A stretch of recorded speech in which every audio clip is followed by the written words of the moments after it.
I'm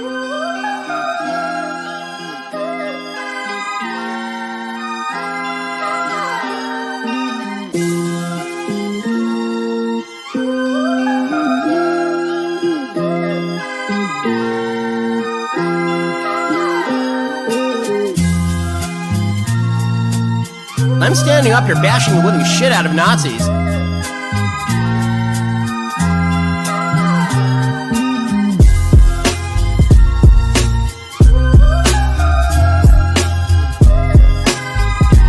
It feels so lovely to be here tonight. What a beautiful, give yourself a round of applause. You're so lovely. Everyone's so lovely.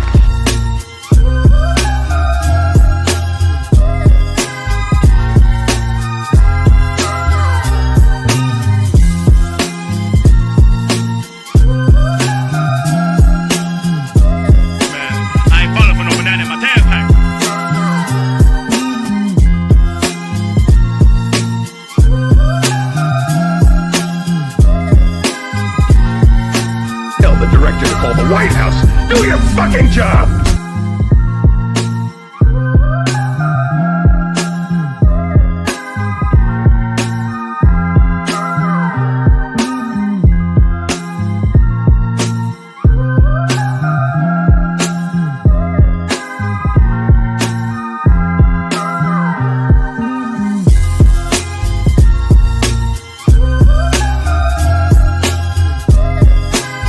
Go fuck yourself.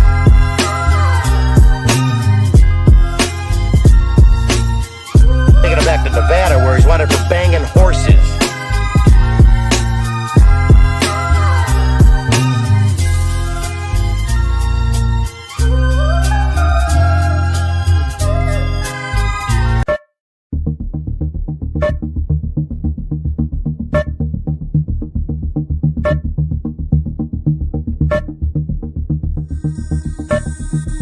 You're watching Blunt Politics with Boston Brian.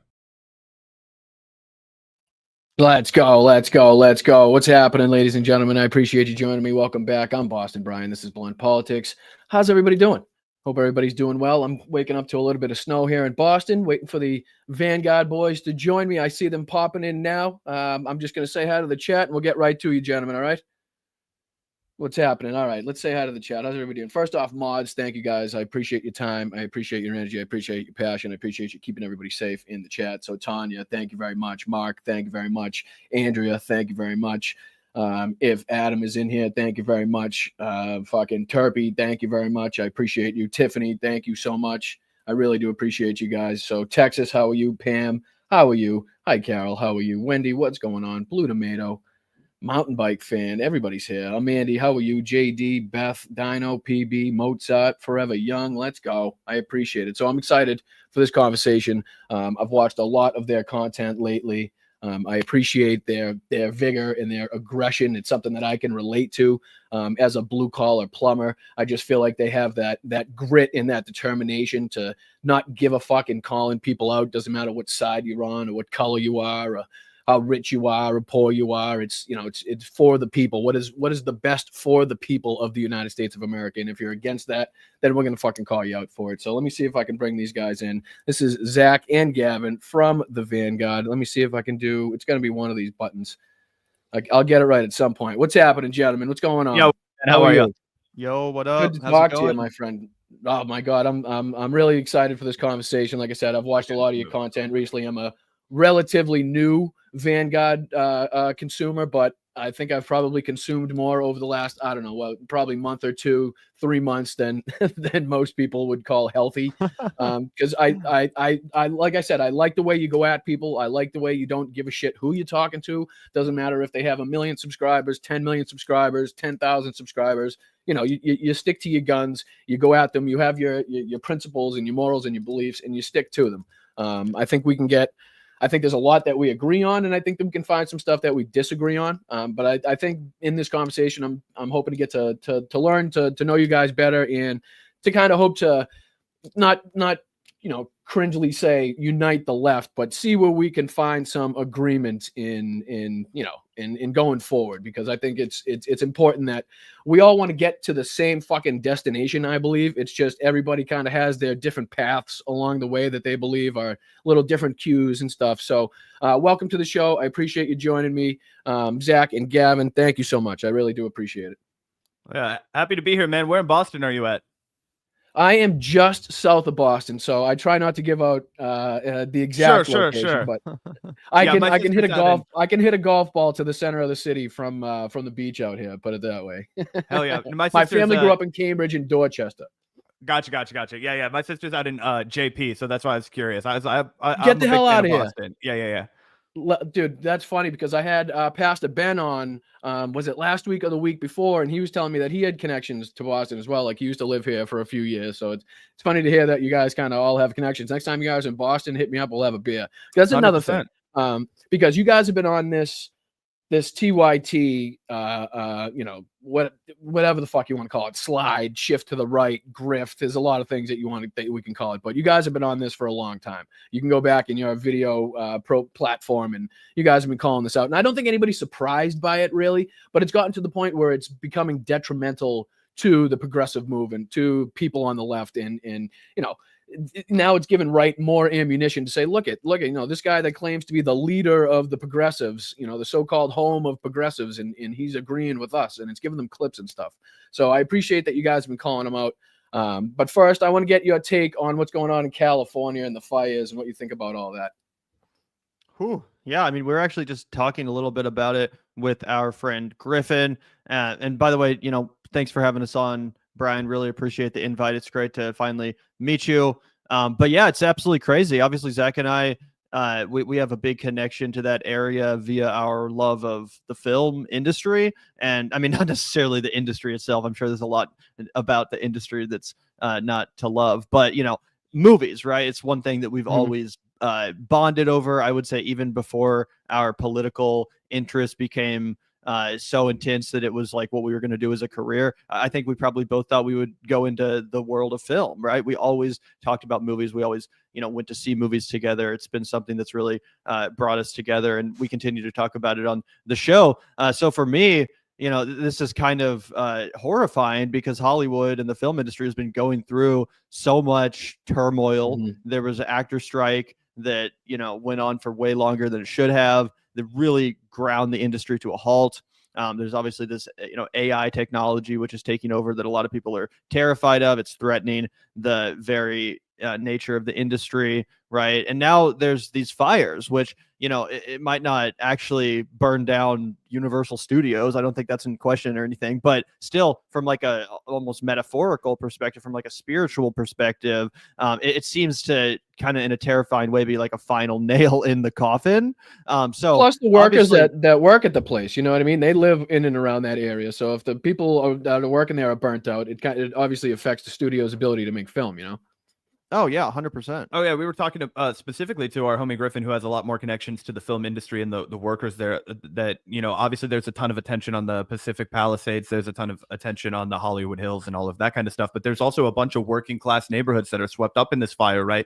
And as those jobs disappear, one of the last, we talk about the film industry a lot romantically, but also from a practical perspective, a lot of the hard fought union battles in the West Coast were fought by people that were in and around the film industry. They had the Hollywood blacklist. They had all of the fights against communism because these people were banding together. They said, this is our art. We're all working on this. We should all be compensated fairly. Right. And the legacy of Hollywood, or I should say the origin of Hollywood, is very much like a punch in, punch out kind of a process. If you were an actor back in the 30s, 40s, and 50s, when a lot of these battles were won, the reason why it's so heavily unionized, right, was because it was considered more of a working class occupation. And then because of the bright lights and fanfare and it becoming one of America's biggest industries, it became, all glitzy and glamorous. But I think the other side of the conversation with the fire going on is obviously the climate change note, the fact that this is something that can't be ignored, that it's going to reach the richest among us and it's going to reach the poorest among us, and it's not going to discriminate on whose house it burns down. And if there is an upswing, right, if there is something that we can look for like a silver lining at the end of this, it's that we have to collectively as a society say, how are we going to best address this? We can't leave it up to the individual, right? If John Goodman And all of these actors that we've all heard of with millions of dollars, their houses are rubble, right? They're not going to be able to get their homes insured ever again if they choose to rebuild it with the wealth that they have, right? So that's something that's going to create a common cause between people who are, blue collar gaffers and people who are working in post-production and somebody who's a caterer on the film set and somebody who has a lot more power and clout and is in a way higher tax bracket. So you say, okay, in this town of people with so much power and so little power, how can we all band together to say we're going to create a public option for insurance? That's something Gavin and I were talking about the other day. There's going to have to be homeowner insurance options from the federal government that go to places that are more vulnerable to natural disaster, because it's not going to be a for-profit investment. It's going to be a public good. It's going to be a utility. It's going to be something that we invest in because our society demands it. So if there is a silver lining to any of this, it's that we have to recognize that, of course, we need to be spending a lot more money on fire. I think we could get into the weeds and talk about like, oh, was the budget cut or was the budget actually the same? And we gotta rake the forests. We gotta rake the forests. Yeah, I think what it really comes down to is we can all see with our eyes that there weren't enough people that were being paid to be firemen. There weren't enough people that were given the resources to succeed. There weren't enough people that had the ability to put out these fires and contain it. When you see numbers like 15% containment, that means that the folks who are out there busting their ass, risking their lives, they're doing way more than any regular person should. And so we've got to not have prisoners who are extremely vulnerable to it, but well-trained, well-compensated firefighters and, pilots and all that stuff.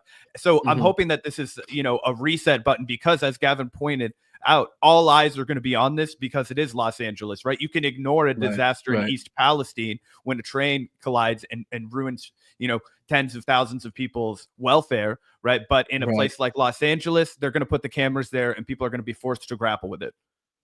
Well, yeah, I think you took the words right off the paper that I have written down when you talk about, the notion that people are talking about how it's only kind of rich people that are being affected, and the thought that there aren't lower class, people of lower means living in these areas is just asinine to me. I don't know how anybody could think that, all areas could be filled with all rich people at all times. It's kind of stupid. And not only that, but as you talk about using the prisoners and not only that, if we see, now we see the Mexican firefighters coming up here after being, denigrated for so long by Republicans and conservatives and Donald Trump in particular, for them to kind of lay their lives on the line, so to speak, and not so to speak, but actually to come in here and to contain this. And like you said, to have a fire raging for 3-4 days and to see 0% containment, it's kind of nuts. But what can be done, do you think? Like when you say, we spend more money on fire, I know we don't need to get into the real weeds of it, but what does that mean entirely when you say that? To me, it means we need to be. So what I would like to see happen now moving forward is I would like to see Joe Biden take some initiative. I would like to see him say, we're going to send planes. We're going to send the National Guard. We're going to put fire retardants all over these fires. What we're going to do is we're going to drop water. We have so many really smart, really capable people in this country. We have fabulous wealth in this country. We have so many resources, right? And what I hope this inspires is, instead of saying, hey, let's spend $100,000 on tanks for downtown Los Angeles in case these, rioters and looters get out of hand. What I want to have is I want to have more standby, planes with, whatever the fire hydrant equivalent. I'm not an expert in fire care, but I would like to see more people on standby. These kinds of things that it's really common sense. And I think that's what frustrates a lot of people is anybody, you give us a society that we're trying to plan. You're playing Sim City on your computer like you're a kid, and you're saying, what do I have to do? You're like, okay, well, I have to have a fire department. Right. And if you build a huge New York City metropolis, you can't just have one fire station. Otherwise, buildings are going to burn down and people are going to complain and there's not going to be enough hospitals. You have to build up and fund adequately. What they've done is they have atrophied the budget through austerity measures so that they can spend elsewhere where rich people can pad their pockets. Let's call it what it is, instead of actually addressing the problem and paying working people to do a job. Amen. Amen. Now we look and we talk about, the people, the celebrities, so to speak, that have been talked about. And I kind of wanted to show you guys this. I know you have been on not only TYT, the TYT downfall, but also H3 in particular, really talking about Ethan Klein's decline, which kind of has a little ring to it. We should probably use that in a t-shirt somewhere. But, there was something that came out, and if I can pull this up, if I know how to do this, I'm not really the techiest guy in the world. Let me get rid of these banners so they're not in your faces because that's stupid. So this is a post from Twitter that was put out there by what's it say? Show Bahu. I don't know. You guys may know it. I don't know it. But it says Ethan Klein, while his family is under impending threat of evacuation or worse, can only think of Hassan in the impending video trashing Hassan that he's soon to release. I think we can all safely say that Hassan is not thinking about Ethan, especially right now. What an absolute ghoul. And if we look at what Ethan put out, it says, outside our window, it's closed, but we're safe now, and wind is blowing away from us. Hassan for sure, hoping the fire takes out my computer. You know what I mean? So it set off kind of a little debate online as to kind of set off a firestorm, really, where people, and, you know, in particular, I think it's this one right here, where I forget her name, but she put out a video. She was with Hassan as he was kind of evacuating, and they were live streaming. And she kind of was just like, I don't understand, like, how you could possibly be thinking of, you know, the video, this stupid release video that you're supposed to be putting out at a time where, you know, you're looking out your window and seeing fires all around, and there's 15,000, you know, buildings that have burned down, and 16 to 20 people that have died. It's crazy. What do you guys think? To me, honestly, it's hilarious, but it almost kind of felt like the first sign of self-awareness from Ethan as it related to this whole situation. Because to me, it almost kind of read like he was being like making fun of himself or being like self-deprecating, like admitting that he's so obsessed with Hassan via this joke that even as fires near his literal home threaten his literal life, he's still talking about this. He's still tweeting about it.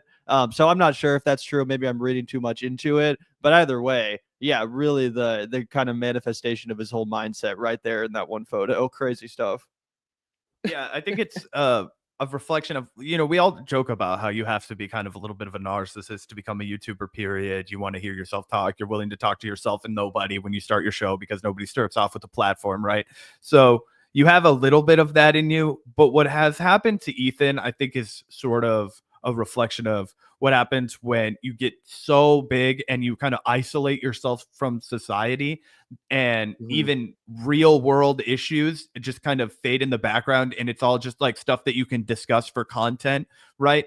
And what I think Hassan does a really good job of, and what attracts a lot of people to Hassan, is that he is able to engage with both the online shit, but then when the rubber hits the road, he's like, yeah, dude, whatever, fuck you. Like, I'm out here making sure that, you know, people have food. I'm making sure that the homeless population isn't starving. I'm making sure that I'm trying to use my clout for good right now. I'm not actually concerned at all with your vitriol towards me or the fact that you're bitter that I have more live viewers when I go on air than you. Like, sorry, bro. Like, we're both fabulously wealthy. We're both in great positions. Could we not just set this aside for a moment and try and be community members as our city burns to the ground, the city we both happen to live in, the city that both of us ostensibly love, where you're raising a child. The crazy thing to me about this is that he has a child with him, guys.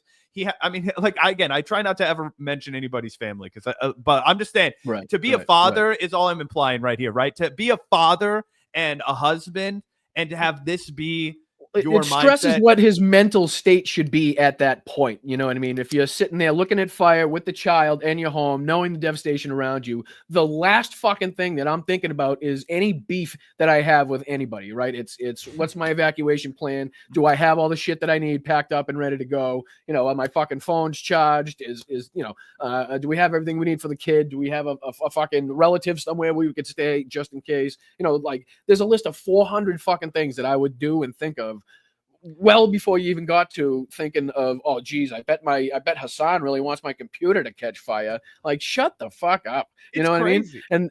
And this is the video, and I might be getting this wrong, but I think this is the girl. Let me pause it for a sec. Sorry. I think that this is the girl that was in the live stream with Hassan. Correct me if I'm wrong in the chat, or if anybody knows differently, but I think that's what is going on. What you're looking at is obviously a response from Ethan that we'll get to after we hear what this young woman has to say. You guys can hear that, right? Just to make sure. I actually don't think we can hear the audio, unfortunately. All right, hold on. Let me see. Should be remote. Oh, you should be able to hear it. Let me see if I play it a little more, see if you get it. I don't think so, but I get the gist of what I have been following this issue, so I am familiar with what she says, if that makes it easier.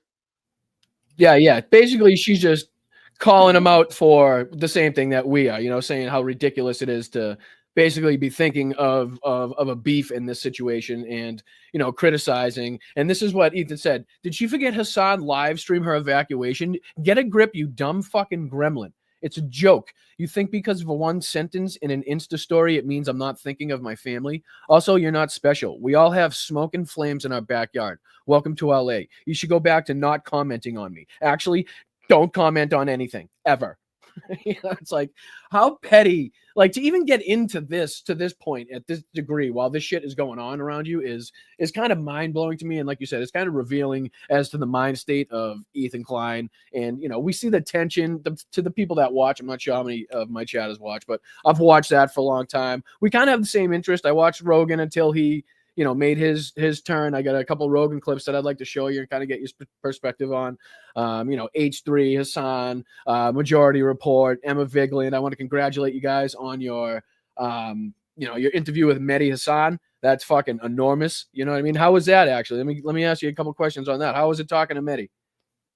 I mean, it was awesome. It was very surreal. Zach and I have been huge fans of Mehdi Hassan for a while, so that was an awesome connection to make, great conversation. And, we were able to have a pretty interesting conversation, I think, that was pretty insightful and revealing to me. Oh, yeah, he's a great guy. He was obviously super generous with his time, did not have to come by our show, but we had a great conversation kind of talking about how the left can position itself moving forward from 2025. Obviously, I think a lot of people who are on what I will broadly consider the constructive left, i.e. you mean what you say and you actually want to accomplish what you're talking about. I think all of us are like, look, guys, we were at each other's throats for a lot of niche disagreements, a lot of fringe disagreements, but we have 90% of the pie total agreement. And right now we have a guy that agrees with us on like 0% of that pie. So we have to band together. How do we position ourselves? How do we rebuild? How do we get back to that unifying mass movement building that we saw under Bernie Sanders? How do we make sure that we, actually adequately foil the politics of Donald Trump instead of providing an alternative that the American people decide isn't up to their standards?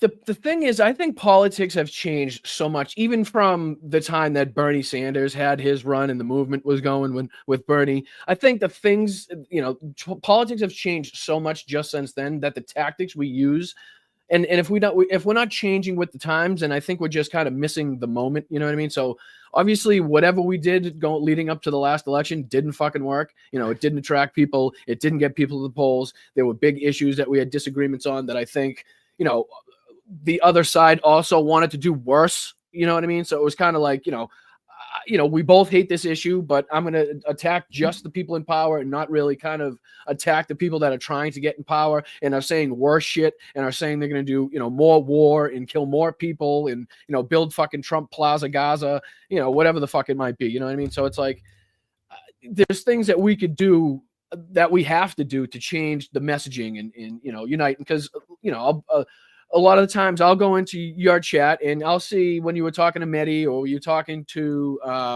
Josiah from Pondering Politics, you kind of get that like rad lib, people almost like dismiss people that are on your side, but don't really play the same games that you play and don't really have the same, mentality and the same, way to go about things. So I'm trying to just find ways that we can, cross those lines and come together a little bit and figure out, we're not so much different. There's a lot of people in our space that I watch that I wouldn't go have a fucking beer with. You know what I mean? I don't think I would get along with. I think their politics and a lot of things. Go ahead. Yeah, just to break in, because I feel like I'm not as familiar with your specific politics, perhaps. Like, who were you behind in 2016 or 2020? 2016, 2020. I voted for Joe Biden. I voted, that's the whole thing. Like, I wasn't hugely political. I kind of should have let off with that. I do apologize. I kind of wrote it down. I should have told you a little bit about myself. Oh, it's okay. I'm just curious. No, that's fine. That's fine. Just, it'll make it a little easier for your curiosity, because I was never hugely political. Like, I envy you guys because I think you're about 10 years younger than I am. You seem to have been in this a long time. Politics seems to have been a passion for you, even years back. So for me, I grew up in a family that was never really political. I played sports. I drank beers. I, done enough drugs to kill a horse. Like, I'm a blue collar, just South Boston. We did a lot of that too. We just also watched a lot of fucking news clips. Right. You know what I mean? So that was my thing. So I didn't really get into politics until Donald Trump started running. And I basically became a one-trick pony, if you will. You know what I mean? I'll put my hand up and say my fucking main thing was calling out Donald Trump. You know, I was never really deep into, you know, the specifics of politics and the different issues and different people around it. I guess what I'm trying to get at is that, like, you know, a big part of Zach and I's critique of the Democratic Party is that we could have avoided all of this, frankly. If the Democrats had nominated Bernie Sanders in 2016, he almost certainly would have beat Donald Trump. And then, you know, even if he wasn't nominated in 2016, same goes with 2020. He could have beat Trump, and then we could have had like almost an FDR style left-wing populist president, a real alternative. If the Democratic Party keeps going with establishment kind of corporate candidates, another Kamala Harris, I don't think we're ever going to dig ourselves out of this situation. I really don't as a country.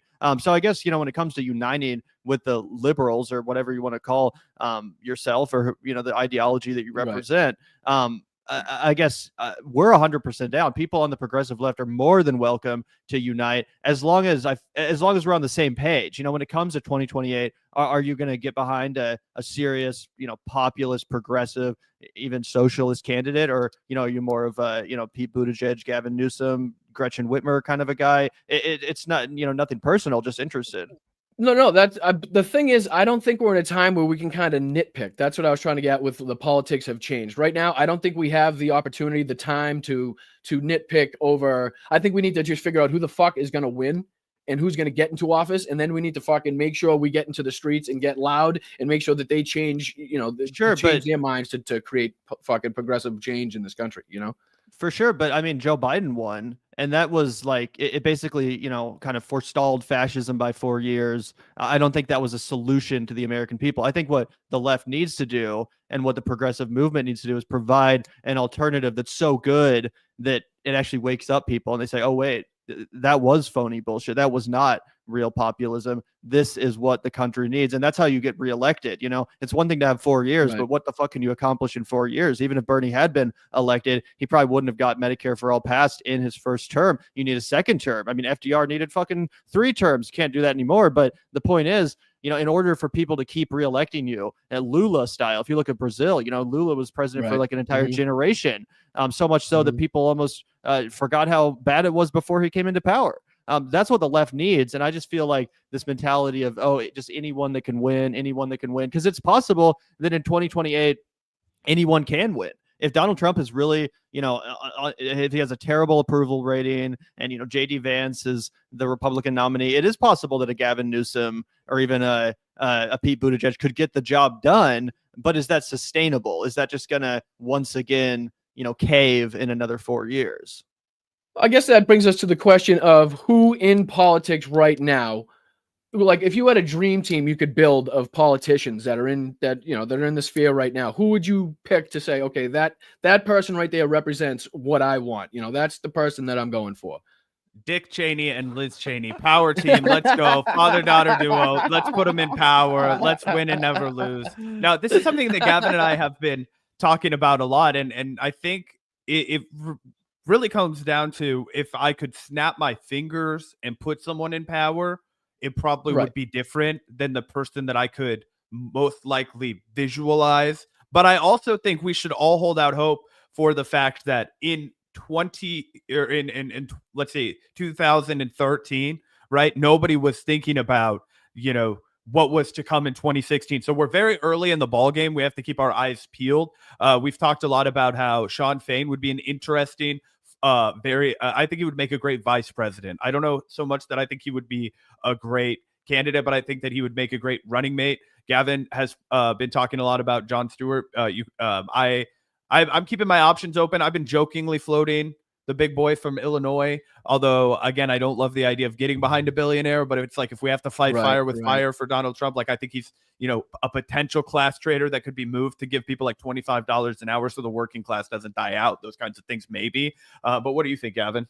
Yeah, I think that our heads are in a similar place. I'm hoping that I agree with Kyle Kalinske when he talks about Jon Stewart and the reasons why the left could really benefit from a figure like Jon Stewart. And I'm not convinced that Stewart would actually do it. But I do think what the left needs more than anything, as gross as it sounds, is our own Donald Trump. Like, I'm not even kidding, guys. I'm not even kidding. Everyone after this election, it devolved into this ridiculous discourse that Zach and I probably participated in ourselves to some extent, but this discourse about how the left needs our own Joe Rogan, as if it was the interview with Joe Rogan single-handedly that made Donald Trump president. And I'm not to let Rogan off the hook. Fuck Joe Rogan for laundering the reputation of Donald Trump. And he did contribute to the red pilling of his audience and of America. But the left does not need its own Joe Rogan. The left needs its own Donald Trump. 100%. Joe Rogan is not about to be president. Donald Trump is about to be president. And again, Donald Trump is more than a politician. Donald Trump is a cultural icon, and his movement represents at this point more than a political movement. It represents a cultural movement. The left needs that. The left needs that. Now, hopefully we can find someone who's more serious and who's actually interested in helping the American people. But yeah, we do need our own Donald Trump. That's my opinion. I just think we have a lack of options. Like, I'm down for, okay, so I think to make it a little more clear, I think Joe Biden did some good things. I think he's done some fucking horrendous things, right? I think his foreign policy was fucking horrendous in terms of the Israel-Gaza Palestine issue. I think that was fucking. I just actually called him out for his next $8 billion shipment that he's trying to send there, or it has already. I don't know if it's already gone over. But shit like that. But he's also put in the CHIPS Act, the PACT Act, the infrastructure bill. He's done gun reform for the first time in a long time. The unemployment was low, and I blame myself for fucking touting the stock market when I don't give a fuck about the stock market, right? I don't think a big majority of this country doesn't give a fuck about the stock market. So I think we missed the messaging point. You know what I mean? I think anytime that you're 50-50 with fucking Donald Trump, fascist, 34 felonies, taking classified documents, everything that he's done January 6th, anytime you find yourself 50-50 in a campaign in an election year with that, you have some fucking issues. You have problems that need fucking fixing. Yeah, I think that one of the problems with the things that Joe Biden was able to accomplish, and I totally agree, messaging would have gone a long way. We had actually a conversation with Mehdi about that, how if Donald Trump had done the exact same things as Joe Biden, he would have messaged 10 times more effectively about them. And now Joe Biden actually is going to pave a pretty open path for Donald Trump to take credit for the things that he did pass under the infrastructure bill.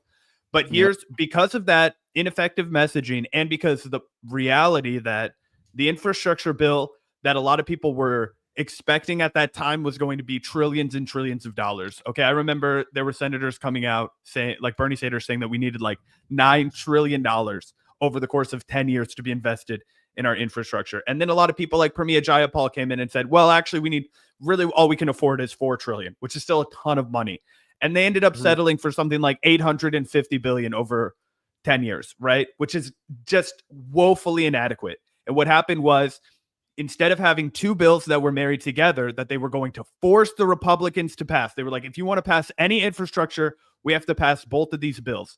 But the Progressive Caucus relented, and instead they only passed one of those bills. I think that is going to go down as one of the fundamental missteps domestically from Joe Biden. Obviously, it feels wrong to say, let's table our foreign policy for a moment, but let's just table our foreign policy. I think if the Progressive Caucus had held firm, and instead of separating those bills and allowing the Republicans to say that they already voted for the infrastructure bill, if they'd actually put people back to work and said, you are going to build this to make your community better, more beautiful, more functional, and you're going to get a good wage for it, right? You're going to get prevailing wage, or at least pretty damn close to it, right? That's a good way to point to your presidency and said, I did that for you. I did that for my country, right? Instead, we got like a half measure, a quarter measure. Same with the CHIPS Act, right? Basically, what they did with the CHIPS Act was they paid off a private company and said, you know what, we're going to give you all the tax abatements. We're going to give you all of the incentives that you want because we're so desperate for you to come and make those chips here in America so we can say we got a political win.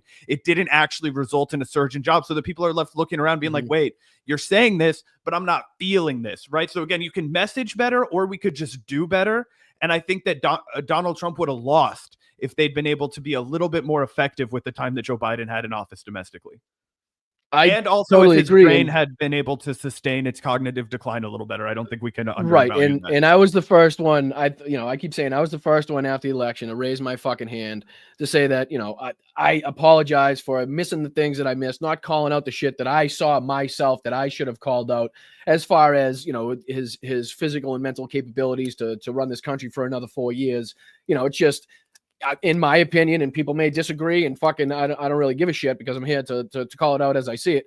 I don't think he could do it for another fucking 4 years. I just don't fucking think he could do it. You know what I mean? It's just not a good look. I hate to say it, but optics is a huge part of the presidency. You know what I mean? It's a huge part of your message, being able to get up there and get your fucking message out and speak clearly. And as much as the right says you got to be a strong leader, you do have to be a fucking strong leader. You just don't have to be a dictator or a fascist. Well, that's what I meant. You got to be strong, get progressive policies. And I like AOC as much as I have problems with AOC. Love what she does. I want more strength in the labor unions. I want to help fucking blue collar people. I want Medicare for all. I want, the same things, a lot of the same things that we agree on. And I may not be awesome at expressing these things. Like I said, I might not be as educated on the, the minutia of it as you guys are, since you've been in it for so long. But I do think that we are on the same path in trying to get to the same places. You know what I mean? So that helps for sure. with who I am, basically. 100%. No, for sure, bro. And just to clarify, when I said the left needs its own Donald Trump, I don't mean the worst aspects of Donald Trump, obviously. No, I know that. If anybody, thought otherwise, I don't think, like narcissism and, criminal behavior, any of those things are what needs to be replicated by a left-wing leader. But what is nice about Donald Trump, and a quality that I wish to see reflected in a leader for the left, is the fact that he sets the tone for the frickin' party. You know what I'm saying? When he says something, most people in the Republican base agree with him. He kind of sets the tone policy wise. He makes the other senators and representatives fall in line. He's not going to get bullied around by some parliamentarian or something stupid like that. And the left does need a leader who can just be like, this is what needs to get done. This is our agenda. And hopefully that's a Bernie Sanders-esque agenda. And then make the other people in the party fall in line, recreate the party in that person's image. Because right now the Democratic Party is leaderless. That's the reality that no one wants to really grapple with. There's no leaders. Obama is off doing Netflix productions. Kamala Harris is in Hawaii doing whatever the fuck.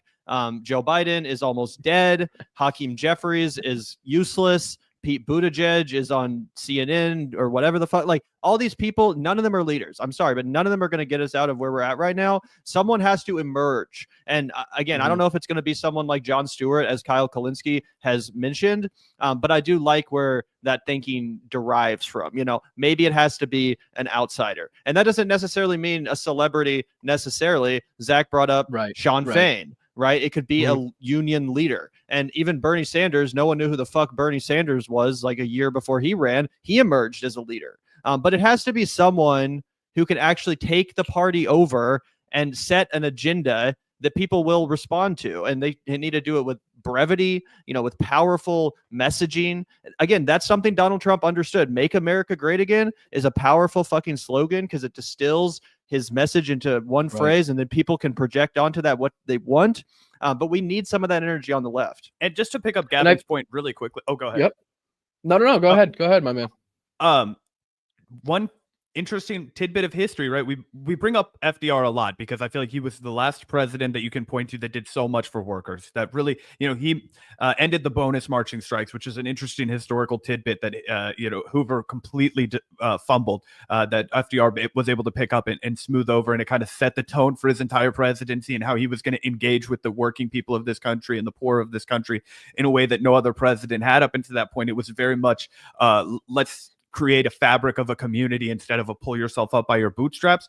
But one thing that he knew he had to do was he had to get everybody on board. He had to get everybody on the same page. And he knew that one thing that was extremely difficult in politics was getting people to agree on policy. Why? Because even though you could put three guys in a room together, and Gavin and I have butted heads about so much shit, it might seem like we don't argue that much on the podcast. It's because we've argued into fucking consensus, like most issues in politics over the course of our friendship. But you'll get like 99% of the shit you agree on, but you'll spend 6 hours just like bashing your heads against each other over 1%. FDR understood that completely. So when he ran for president, he talked about all the good things he was going to do for the people of America. He was going to rebuild the roads. He was going to pull you out of the depression. He was going to make America manufacture things again. He was going to invest in farmers. He was going to make sure that milk prices were stabilized, that everybody could get a loaf of bread. If you want a job in this country and you're a hardworking American, you will fucking have a job. These are the kind of things that he was saying to people. And whenever they asked him how he was going to do it, he said, it's going to be the New Deal. And then they would say, what's the New Deal? He says, we're going to put Americans back to work.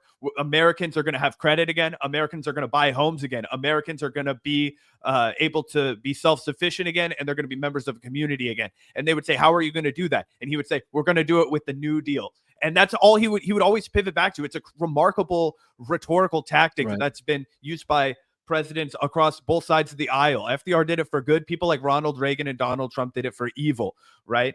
And what you have to do is you have to understand messaging, and you have to understand that people are going to have a ton of questions, and you just have to be like, we're going to put our best foot forward, and we're going to get this done for the American people. Come with me. Do you want to get this done? Let's get this done. You have to be able to shake people's hands. You have to be able to do politicking. You know what I mean? That's one of the things that I was looking forward to with Tim Walz.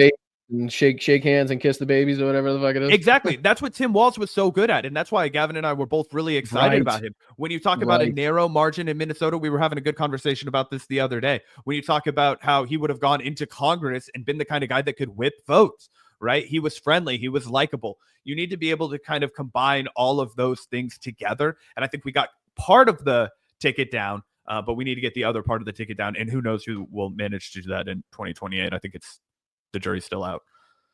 Well, it's definitely a fight fire with fire moment, in my opinion. We can't just continue to fall back on the norms of politics that are from a bygone era at this point. When you include social media, when you include the era of people not believing in newspapers and not understanding what news to watch and who to believe, and who's telling the truth and who's not. Like, there's different ways to approach things now, and we kind of have to figure out those roads and how we can do that. And unfortunately, you're right, because people like Joseph Goebbels and Hitler and Mao Zedong, they understood the power of propaganda and getting into the mindset of the masses of the people. And if we can kind of tap into that and use that for good, and, like you said, sway the people into, helping the homeless, which we've seen an increase, which we should not see an increase in the richest country on earth. Helping, like I said, the labor union, strengthen the labor unions. And I love that you said Sean Fain. I think he has the fire and the passion and the rhetorical skills to get out there and, kick a couple asses and light a couple fires under some fucking people and, get shit moving. I think things need to change. Like you said, we're kind of leaderless at this point, and our team's not very stacked. I don't see a lot of I don't see a lot of options, and it's kind of a little bit scary. I'll be honest with you. I don't quite see anybody that I'm like, okay, that's my dude, or that's my woman that represents what I want, and we're still fighting with ourselves too. We look at what Nancy Pelosi did with AOC and Jerry, what the fuck's his face, with cancer. Oh yeah, they snubbed her for the geriatric asshole. Right. So we're kind of fucking shooting ourselves in the foot here on our own side. So I do away with Nancy, get her fucking 65, 70 million out of the fucking, so the Republicans stop talking about how she's fucking robbing stocks and shit, whatever the fuck she's doing. Get her the fuck out of there. Let's get some young blood in there. And I always talk on the show how Joe Biden came into the presidency saying he was going to be the president for change, and, the transitional president for the younger generation to step in and take over. And it just never fucking happened. You know what I mean? So it kind of left us and led us to this point where we're like, all right, let's fucking go. Y'all looking at me, I'm looking at you, and it's like, who are we looking at? Who's our leader? Who's our team? What are we doing here? I talked about this on the show recently, but to me, the Democratic Party is very much in a similar place that the Republican Party was at after Mitt Romney lost to Barack Obama again. This is their second loss. Their last president was George Bush, who was massively unpopular. He left office with like 20% approval rate. And that's kind of the position we're in right now. The last Democratic president is about to leave office with an insanely low approval rating, and we've just lost to Donald Trump for the second time. So, at that point in time, like 2012, 2013, whatever, the Republican Party seemed totally fucked. They seemed completely fucked. Mitt Romney was their response to Barack Obama. Are you fucking kidding me? That's what we did as well, That's what we did with Kamala Harris, as much as, and I think she ran a better campaign than I expected. I'm not trying to just totally and completely shit on Kamala. I think, I voted for her. I wish she was the fucking president, yada, yada, yada. But we got to, do a little bit of introspection and realize that Kamala Harris basically was the Democratic Mitt Romney, completely unable to meet the moment. And again, despite Obama's faults, Obama was Trumpian in the sense that he was a leader. That's what I'm talking about. Obama was a leader. And ever since Obama left office, the left has not had a leader, not even close. Joe Biden was only elected because of his proximity to Barack Obama, but he was never a leader. He wouldn't have won that 2008 election. Nobody was flying Joe Biden flags and wearing Joe Biden underwear and Joe Biden socks and shit. You know what I mean? and again, the establishment Republican Party, even after those two defeats, they still didn't know what the fuck they were doing. They wanted to put up Jeb Bush in 2016 after losing with Mitt Romney and obviously John McCain in the previous election. Their response was, okay, let's put up Jeb fucking Bush. That will, be our new, nominee. That'll be our new standard bearer. And I'm just terrified that the Democrats make a similar mistake where they say, okay, we've been defeated. Now we got to nominate Josh Shapiro or Pete Buttigieg or one of these kind of Jeb Bush style candidates, but for the Democratic Party. That's how it's going to come off to people. And again, as much as I hate to say it, what saved the Republican Party from that slump was the emergence of Donald Trump, who totally took over the party and recreated it in his own image. Bernie almost succeeded in doing that for the Democrats, but we find ourselves in another position now where there's a total void of leadership, and it's either going to be filled by the Jeb Bush of the Democratic Party, who will almost certainly lose to J.D. Vance in 2028, or a new leader will emerge. Because frankly, this party needs a leader more than anything. They're completely lost. There's no one steering the ship right now. Yeah, and to piggyback off of Gavin's point there's a reason there's not a deep bench in the Democratic Party, right? One thing a lot of people don't appreciate about Barack Obama is, and there's so many things you could criticize the guy for, right? So I don't want anybody to get the wrong idea that he's some sort of a perfect guy. But as a candidate, if you divorce everything he ever voted on and everything he ever stood for, when you put that guy behind a stump, it was incredible to listen to him. It was incredible to watch him speak. He made you proud to be a fucking American. If you go back and watch it now, I still get chills. I know everything that he represents. I know every corporate dollar he ever took. I know 1 million people lost their fucking homes under his presidency. I still get fucking goosebumps listening to him talk. Right? Why? Because of what Gavin said. He was a leader. But let's not forget, he came out of nowhere. He came out of nowhere in 2008. He was a senator from Illinois that did not have a huge national profile until he spoke. What was it, like a response to the State of the Union, or was it a DNC? I can't remember. He had that famous speech. And it blew up his national profile. And then he decided he was going to run for president against Hillary Clinton. And a lot of people were pissed off. You guys remember the "it's her time" shit that came when Bernie tried to run against her? That they hurled all of that against Barack Obama. A lot of people hated Barack Obama who loved Hillary Clinton, right? And they were racist as shit against him, even from the depths of the Democratic Party and all of these things. But he came in like a renegade. He came in like a force. And when people saw him, they said, I'm getting behind that guy. That guy's promising hope and change. That guy's promising something I want. And he's young. He's charismatic. And the Democrats, instead of investing in creating new Barack Obamas, they just insisted on making the oldest wing of the Democratic Party the only wing of the Democratic Party. And throughout the entire, it was like a royal family. It just kind of passed down to the closest guy, And they let him be the figurehead, but then they continuously got their absolute ass beat during the midterms, right? During all the down ballots.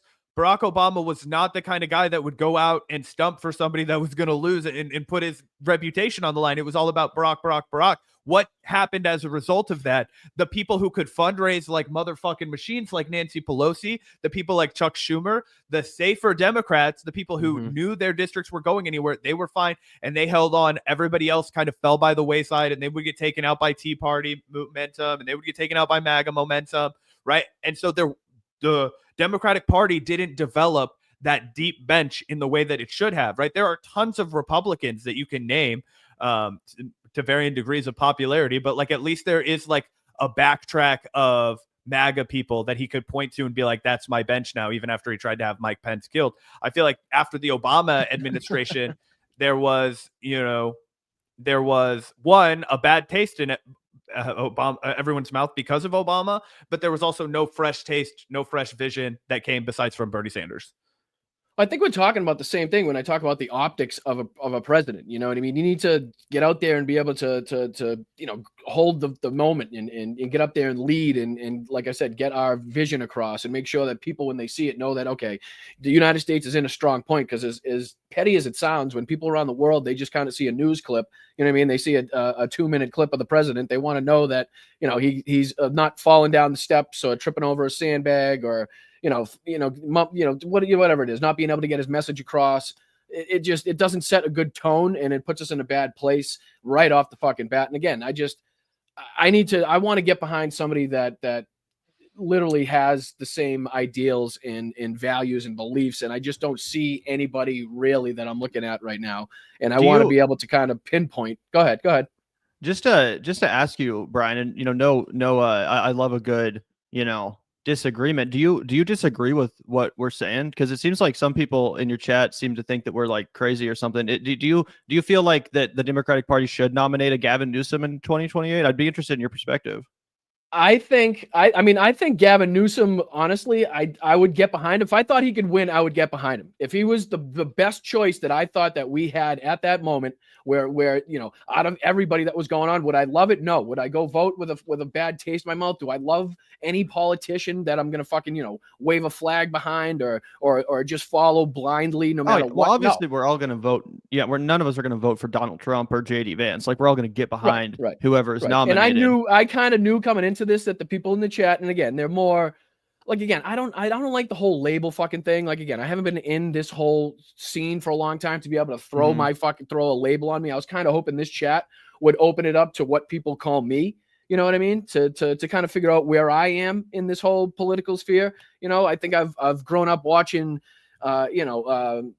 people that are good in a way and bad in a way. Like, I watched Pac-Man when I was growing up, or not growing up, but getting into this sphere when Donald Trump came into politics. Again, I was never political before that. So sure. I watched that's all understandable. I'm just like, I just want to go understand. I just want to understand what the case is, because it seems like a lot of people, at least in your chat, seem to think that the Democrats should kind of stay the course, that they should nominate like a Josh Shapiro or a Gavin Newsom kind of a candidate, more of a safe pick. And like, if that's something that like anyone wants to actually make the case for, I'm open to hearing it. I just don't see how like that the evidence would suggest we keep going in that direction, given not only what has happened with Kamala, but specifically with Gavin Newsom. I mean, given the situation in Los Angeles and California right now and all of the outrage about the leadership there, I just feel like we need a new direction. That's all I'm trying to say. Yeah, and I think it is. No, go ahead. Oh, just the last thing, like, there was an Intelligencer article for New York Magazine from January 10th, right? So 2 days ago.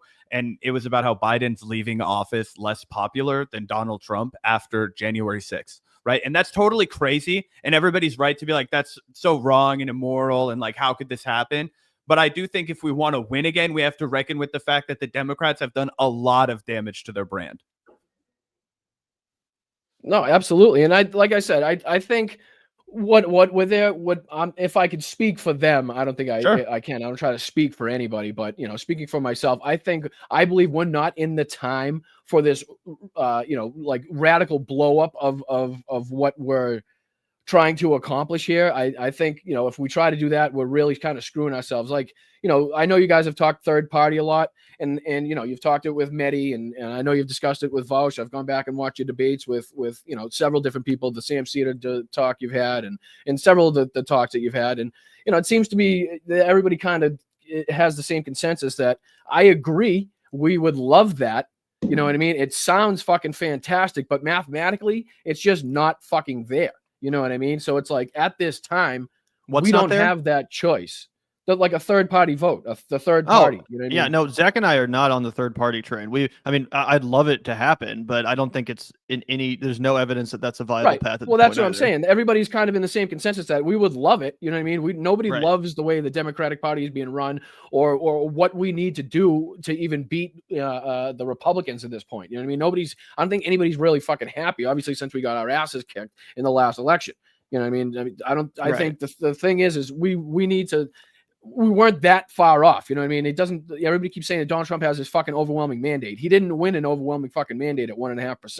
You know what I mean? It was less than what fucking Hillary did. So you know what I mean? But I will put my hand up and say, even being that close is a fucking disgrace when you're running against a fucking sexual assault, or, you know, again, somebody that fucking led January 6th, somebody that stole classified documents, somebody that had sex with a porn star 5 months after his wife gave birth. You know, all the things that we know about Donald Trump. It should have been 100-0. You know what I mean? So 100%. Something broke. Yeah, no, I 100% agree with that. And I think what broke is the Democratic Party. Like, when I look at the results of this last election, you know, there's two paths. Either you can blame Americans, and that's easy to do, right? You can say, I live in a country full of fucking degenerate Neanderthals. And to some extent, that's true, right? But you can also say the Democratic Party failed this country. They absolutely completely failed. Not only did they fail to imprison Donald Trump, not only did Merrick Garland completely abdicate his responsibility to take care of the problem in the first place, which, by the way, that abdication of responsibility, it led to the illusion that Donald Trump beat the charges. I'm sorry, but your average American, after 1 million investigations lead nowhere, that leads you to believe that the man in question beat the charges. None of these investigations stuck to him. They never incriminated him. They never actually put him in a jail, let alone a courtroom. He must be innocent. That's what a lot of dumbasses in this country think. So that total abdication of responsibility from the Biden administration to actually deal with the problem that they then wanted to hyperventilate about constantly, almost at the expense of other policies, just talking about democracy, talking about January 6th. Okay, well, why didn't you fucking do anything about it? Why didn't you fucking do anything about it? So I'm pissed at the Democratic Party. I'm pissed at American voters, too, for making a dog shit decision, obviously. But I look at this and I say, this is a problem with the Democratic Party. They were in charge. Donald Trump left office, that we got his ass out of D.C. The Democrats came into power for 4 years, and they failed to create a compelling alternative for just 4 years later. Yeah, and that, too. So I think that it's crazy that anyone would let the Democrats off the hook, because that's where the majority of my anger lies. They were in power. They had everything. They had the ability to stop this, and they opened the door once again to Donald Trump. So, no, I don't think that those same people that reopened that door to Donald Trump, I don't think they should be in charge with, you know, creating a compelling alternative, a compelling response. I think that there needs to be some serious introspection, and we do need to get rid of what hasn't worked. And we do need to create something new that can meet the current moment. See, I totally agree with everything you said, because Merrick Garland absolutely abdicated responsibility. Donald Trump was definitely let off the hook at every fucking turn by every court. And I continue to say that, you know, when you listen to all these so-called law experts on YouTube and Twitter and shit, when they're surprised and confused and blindsided by every fucking decision and appeal and you know, overruling by a judge, and it's like, at some point you're not a fucking expert in the field if you're continuously surprised by everything that happens in that field. You know what I mean? At some point we got to start waking up and realize that the system is broken. You know, there does need to be radical change, I do believe, and it's not going in the way that I would like it to go. Corporations are obviously stronger than fucking ever, in the working class is weaker than ever. You know what I mean? More homeless than ever, more fucking, you know, veterans. At least that went down a little bit. I guess there's a little fucking saving grace in there, but it brings us back to, who the fuck are we voting for? You know, that's the whole thing, right? I mean, I think there's a lot that we could agree on. Like I said, there's a lot that we can vote for the same person, and then once that person gets in office, we can disagree and like I said, yell and scream and take to the streets and know that that person has the best ability to hear us. You know, obviously Donald Trump, if we do anything, he's not going to fucking he doesn't give a shit what the fuck we say. He doesn't give a shit what the fuck his own people say. You know what I mean? So Yeah, I'm back to square one, and who the fuck are we voting for? I think one thing that maybe we could all, you know, kind of agree on at the, you know, to kind of wrap this up, because Gavin and I have a 2 o'clock here coming up in a second. No, I appreciate your time, guys. Well, I do. Yeah, we really appreciate you chatting with us. But the last thing I would say is that we have a long time before we have to decide on who our candidate is. But I think we should start talking about what our message should be, what our priorities need to be. So for me, I think that the biggest issues right now that are going to relate to normal Americans, we have to start talking about groceries more. We have to say full stop, groceries are too expensive. People cannot afford them. It's crazy. I am like a single guy. Like, it's me and my girlfriend. We live in a house together. We go grocery shopping. I'm like, holy shit. How would I feed a family if I had 4 kids? Like, this shit is expensive. You know what I mean? And but to not educate the people that it's still honestly the effects of the fucking huge pandemic that we went through not that long ago, right, is kind of egregious, right? We still need to educate the people on why the price and the corporate greed. Right, exactly. Say, we're not going to allow that to happen. See, the Democrats have to have some balls moving forward. They go, oh, we can't do anything about it. The people say, fuck you, then I'll go with the Republicans. They're promising me to do something. Oh, the sun's in my eyes. My shoelace came untied. I can't do it because of the Senate parliamentarian. I don't care. I'm just not going to vote for you then because you told me you can't do it. What? Oh, you know, you're a plumber. If you walk into the fucking office and you're like, oh, sorry, bro, I can't do that kind of plumbing, they're going to be like, hey, thanks, man. But they're not going to hire you to do the job. They're not going to hire you to come in and hang out and be like, hey, we think you're a cool guy, bro, but I'm sorry you can't do the plumbing, but it's no big deal. Here's your paycheck. You Hold the flashlight.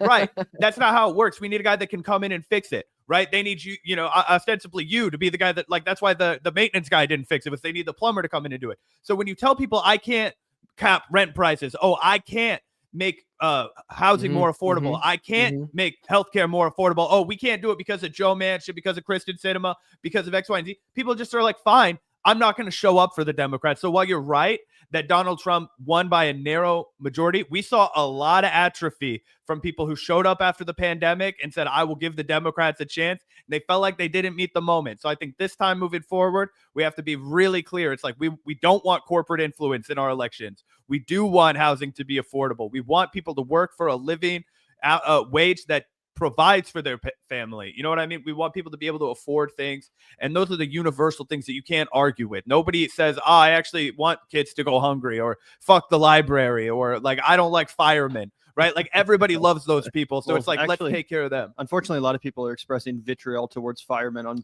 social media right now because they're woke firemen, they're DEI firemen or whatever. Crazy people. Unfortunately, that's not DEI is just a new way to say the N-word on the internet. You know, and that's unfortunately just all that is you can get away with saying DEI, but not the N-word. So they change. Well, maybe on Facebook you can now, due to Mark Zuckerberg's new fucking changes that he's got going on over there.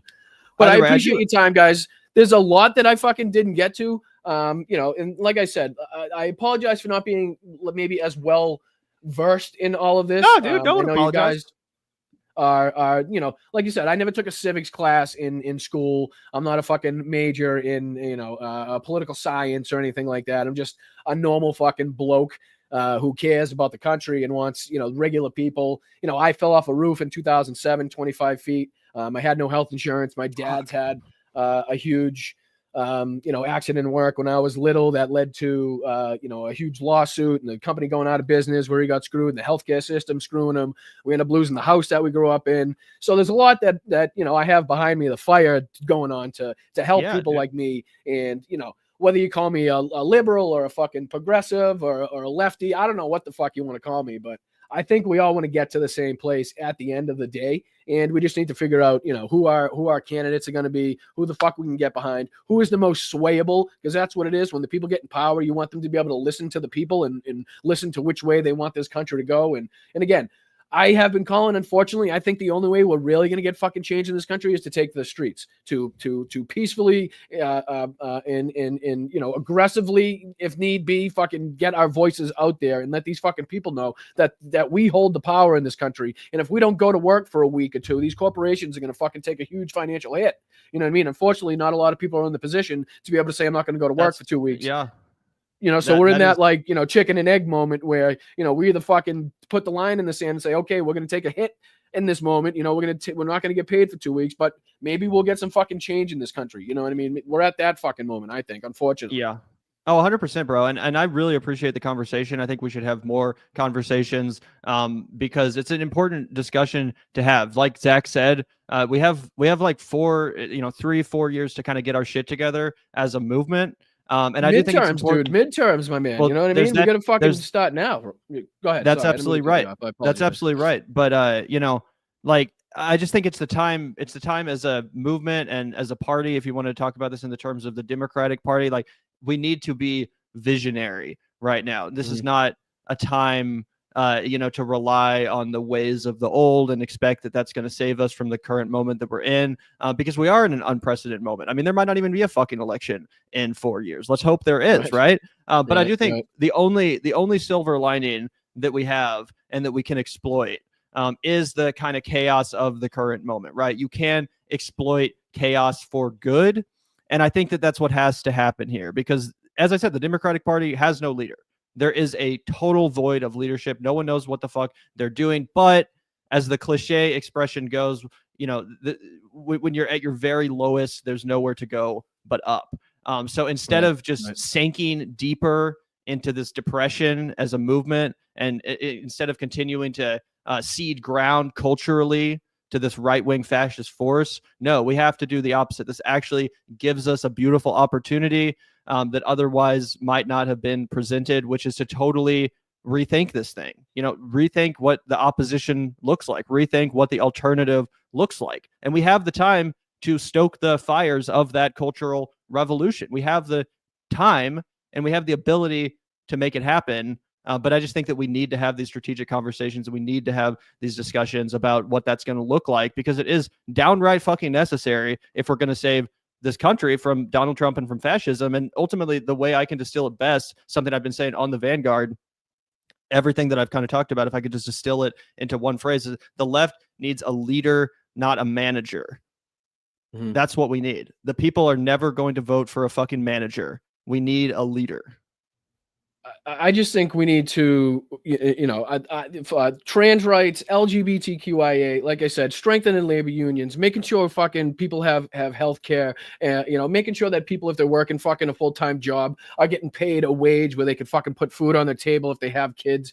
I think these are all things that we agree upon. I think these are all, simple ideas that can bring us together. We just, again, like I said, if you love your country, you should be able to criticize it, right? You should be able to criticize the people running it. You should be able to criticize the fucking people in charge. When you disagree, fucking tell them you disagree. If you don't tell them, how the fuck are they going to know and change their policy? You know what I mean? So also, we have to get out there. Go ahead. Sorry, I hate to cut you off, but one last thing. Someone in chat was saying like, "Oh, I love these guys' energies, but they lack patience."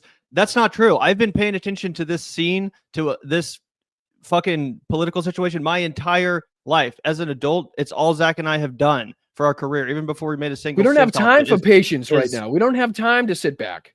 Yeah, and I've studied the Democratic Party making the wrong decision time after time after time from 2015 all the way till now. I've had patience. I've watched this methodically. Zac and I have studied it. We've reacted to every development all along the way. But if it seems like we're frustrated, it's just because we've watched this incompetence unfold and we're sick of it. We want to win. Yeah, do you guys not want to win? Are you not sick of losing? I think anybody that's not frustrated is not paying attention. I think if you're not angry, you're not paying attention. You know what I mean? We lost to a fucking like I said, an adjudicated sexual assault convictions. You know what I mean? So you can't even vote if you have 34 felonies. Right. I always say that we had more ammunition as the Democratic Party in this election against our opposition to go, when they say oppo research, right? Like we had more shit to fucking lay on to them that they should have just, even one of them should have been fucking disqualifying right off the bat. And somehow we lost to that fucking system. So, I think like I said, there's a lot we can agree upon. I kind of knew that, there was going to be some people that disagree. Like I said, I love listening to different perspectives and different point of views. And I'm just kind of coming into this scene. So it helps me a lot to be able to talk to guys like you and, younger people in the scene and what you guys are thinking about. And yeah, like I said, it always happens. I write down 40 pages of notes and questions, and I fucking never look at it during the interview. It sits there. I just yap away, and then by the time I think, oh, there's questions here, you guys have to leave. Oh, no worries, man. We really appreciate the time and 100%. Look, Gavin and I are aggressive progressives. We want this shit yesterday, and we don't make any apologies for it. But I love having conversations like this with you, Boston. Good to have a connect in South Boston. A new friend of the show. Really appreciate that. And I appreciate everybody that engaged in the chat. Check us out over on the Vanguard. Like I said, Gavin said, really, we've been doing this shit since 2018. Gavin and I were 20 years old. We started the Vanguard. We were covering local politics at that time, the Eric Greitens governor scandal from the Lamar's Donut Shop. We've come a long way. We spent a lot of time looking at this shit, and we do have receipts.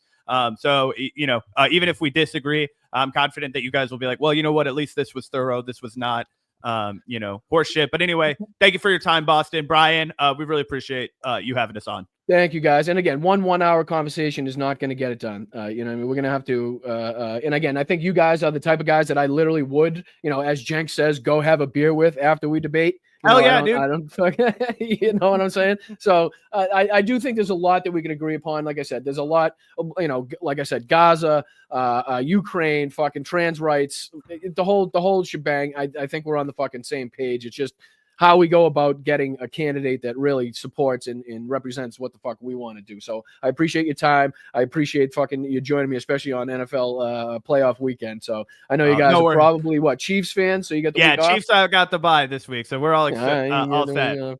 Yeah. All right. Well, I had my time in Boston, so I won't say anything. Hey, you know what? You guys got a brand new franchise coming, new good pick coming down the pipeline, new head coach. Hopefully, we'll fuck that up somehow. I guarantee it. Take it easy, Brian. Really appreciate it. Thank you, guys. I appreciate you. Have a good one, dude. Appreciate it. Thank you, guys. Later. All right, guys. Like I said, I love having conversations with anybody that I possibly can in this field. You're learning, you know what I mean? And again, in the heat of the moment, you don't always get to say the right things. And like I said, I always forget to ask all the questions that I wanted to ask. But that's okay. That just gives us an opportunity to do it again. So going over to the chat, I know there was some disagreement, and I expected some disagreement in that. And that's kind of what I want. I want you guys to start having the conversations of why exactly, people on, say, one part of the left or the other part of the left can't unite, and why there's so much tension and animosity. You know what I mean? Like, when we speak, it sounds like we want the same things. We just learned it different ways, So as far as people, disagreeing, I agree with it. If you have a conversation in the chat, make it respectful. I don't know why anybody's calling anybody stupid or fucking. I mean, you're not 5 years old, so fucking take your 5-year-old bullshit elsewhere. We're gonna, it's a big boy conversation. I'm almost fucking 40 years old. I can handle a conversation. They've obviously well versed in the art of politics. So it's just everybody has a different mindset, and we can all learn from each other. And that's what I was kind of hoping to get from that. So I appreciate it. Thank you, Amy. I appreciate it. And somebody threw in. Jenny Faye, thank you so much. As a blue dot in Indiana, progressive voices are non-existent here. Hal and Midas lead me to you, Brian. You lead me to be a recent Vanguard sub. Happy I found you all informative, factual, fun, and 420 friendly. Thanks, guys. Keep up the great work. I mean, like I said, when you have so many people watching, you're not all going to like the same things. Some are going to like it. Some aren't going to like it, right? If you don't like it, it ain't for you. But that's why we talk to different people. You have to make sure that you're broadening your horizon, because if you think you're stuck in one way, is obviously what we tried in the fucking last election didn't work, right? Right. And I'm not saying that we're at a time where we need to blow everything up, but we definitely need some fucking change. And I think that's pretty apparent, so thank you, Jenny Faye. I really do appreciate it. Thank you for your contribution. So kind of you to do that. Thank you so much. But yeah, lots to get to in the second half. There was so many videos that I wanted to play. Well, a couple videos that I wanted to play for them. Yeah, damn. I never get to it. I feel like I black out during interviews. I kind of wanted to ask them if it was like that when they interviewed Mehdi Hassan. And again, like, they interviewed Mehdi Hassan. Obviously, they are established in this space. So again, whether you agree or disagree, there's no denying their growth. They have seen unbelievable growth in the last, I want to say, month and a half. They've gone from, I think, 60 to almost 90,000 subscribers on YouTube in a short period of time there. So, you know what I mean? It's not just me. So again, if anybody has any disagreement, fucking throw it in the chat. I do appreciate it. I appreciate your passion. I appreciate you, engaging. So that's what we want here. That's what I was trying to do. I appreciate the boys for joining me. And again, next time, hopefully I don't just black out during an interview and I actually get to the questions that I fucking spent time writing down. That would be fantastic. All right, let's go here. Let's see here. I'll read a couple more super chats. Let's see here. Benny Loco says, "This is not politics. This is survival." Well, absolutely, and for a lot it is. Again, but I have I've said before that I'm a white man in Massachusetts that is afforded all the privileges that come with that, right? So I always speak, whether I like it or not, from a place of comfort, compared to, say, any woman in this country, or anybody that is gay in this country, or anybody that is trans in this country, or anybody that is black in this country, right? I am automatically afforded different things on a daily basis that those people are not. So, I all I can do is empathize and sympathize and grieve and try to help and defend the people that are in those situations, the women in the red states, you know what I mean, the LGBTQIA people that are in red states. Let's make sure these corporations aren't robbing us blind. Let's make sure these I didn't even get into the healthcare conversation, which honestly was going to be the juxt of the conversation, considering I mentioned it. I fell off a roof and my dad had his accident and all that. There's a Rogan clip that I'm going to play too. So let me get back to let me get back to another one. Benny Loco sent another one. Let's see here. It's so funny that these kids think there will be another election televised that serve them well. Well, I mean, I know we can be as hyperbolic as we want, but until we actually see that, I say we stay the course and actually fight things that we can actually fight. If we start, getting our minds on there's not going to be any more elections and you get people to give up, I don't think that fucking helps anybody. Why would you want people to give up? Right? You don't want that to happen. You don't want to tell people there's no hope, that there's never going to be an election again, even if that's what you believe. Right? We want people involved, not fucking sitting on the sidelines. I think that's what happened last election. What did we have? Fucking 20 million people that didn't vote as compared to the last election. And I know the last election was a lot of mail-in and shit, so you're going to have to add that into account. But still, a lot fucking less people voted. Why? Because they maybe thought we had it in hand. Maybe the way that, people on YouTube were talking was, Donald Trump's done, their fucking thumbnails and shit. Donald Trump's done. His mind's broken. There's this, there's that, the boom, done, gone. Shut him out. He's done. Zip it up. Looks like, guess what? He's not. He wasn't. He won the fucking election. So we didn't do anybody any good telling people, and it's weird because we're actually really calling out his mental decline, right? But we just have to do it in a way where it's not sensationalizing it to the point where people are like, oh yeah, it's in the bag, baby. It's already in the bag. I don't even have to vote. And when you tell people there's not going to be another election, they're just going to shut the fuck off. You know what I mean? They're just going to say, well, what if there's not going to be another? Why am I watching? What do I care? You know what I mean? What the fuck? What am I going to do? So I respectfully disagree with you, Benny Loco, but I very much appreciate the contribution and the conversation and, the contention. I like it. Thank you, Miss T, for becoming a member. I really, really do appreciate it.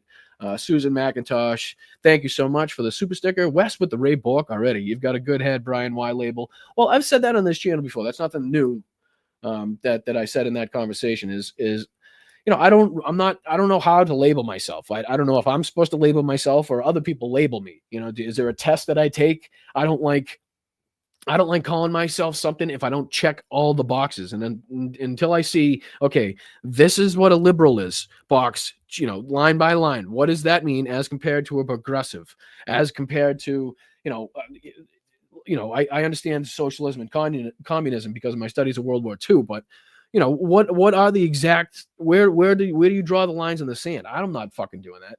I'm not fucking, do you call me what you want? I want to help you get healthcare. I want to help you save your house. I want to help you feed your kids.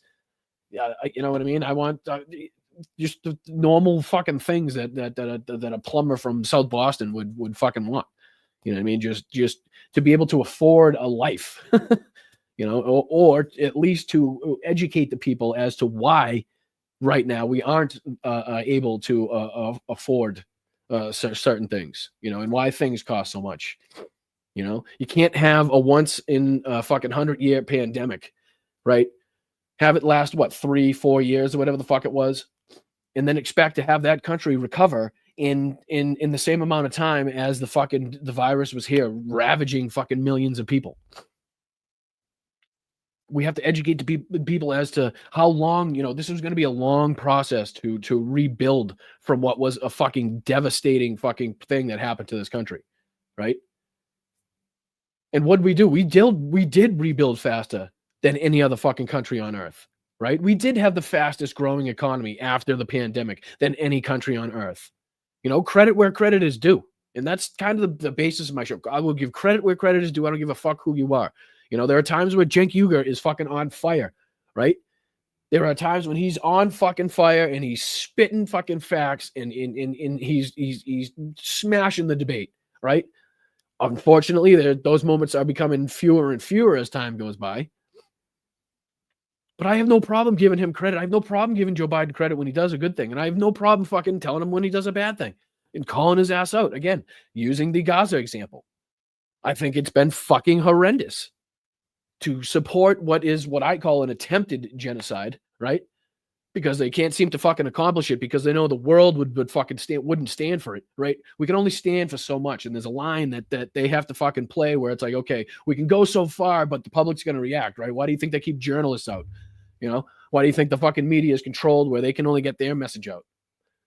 Why do you think so many journalists are being fucking killed over there? Right?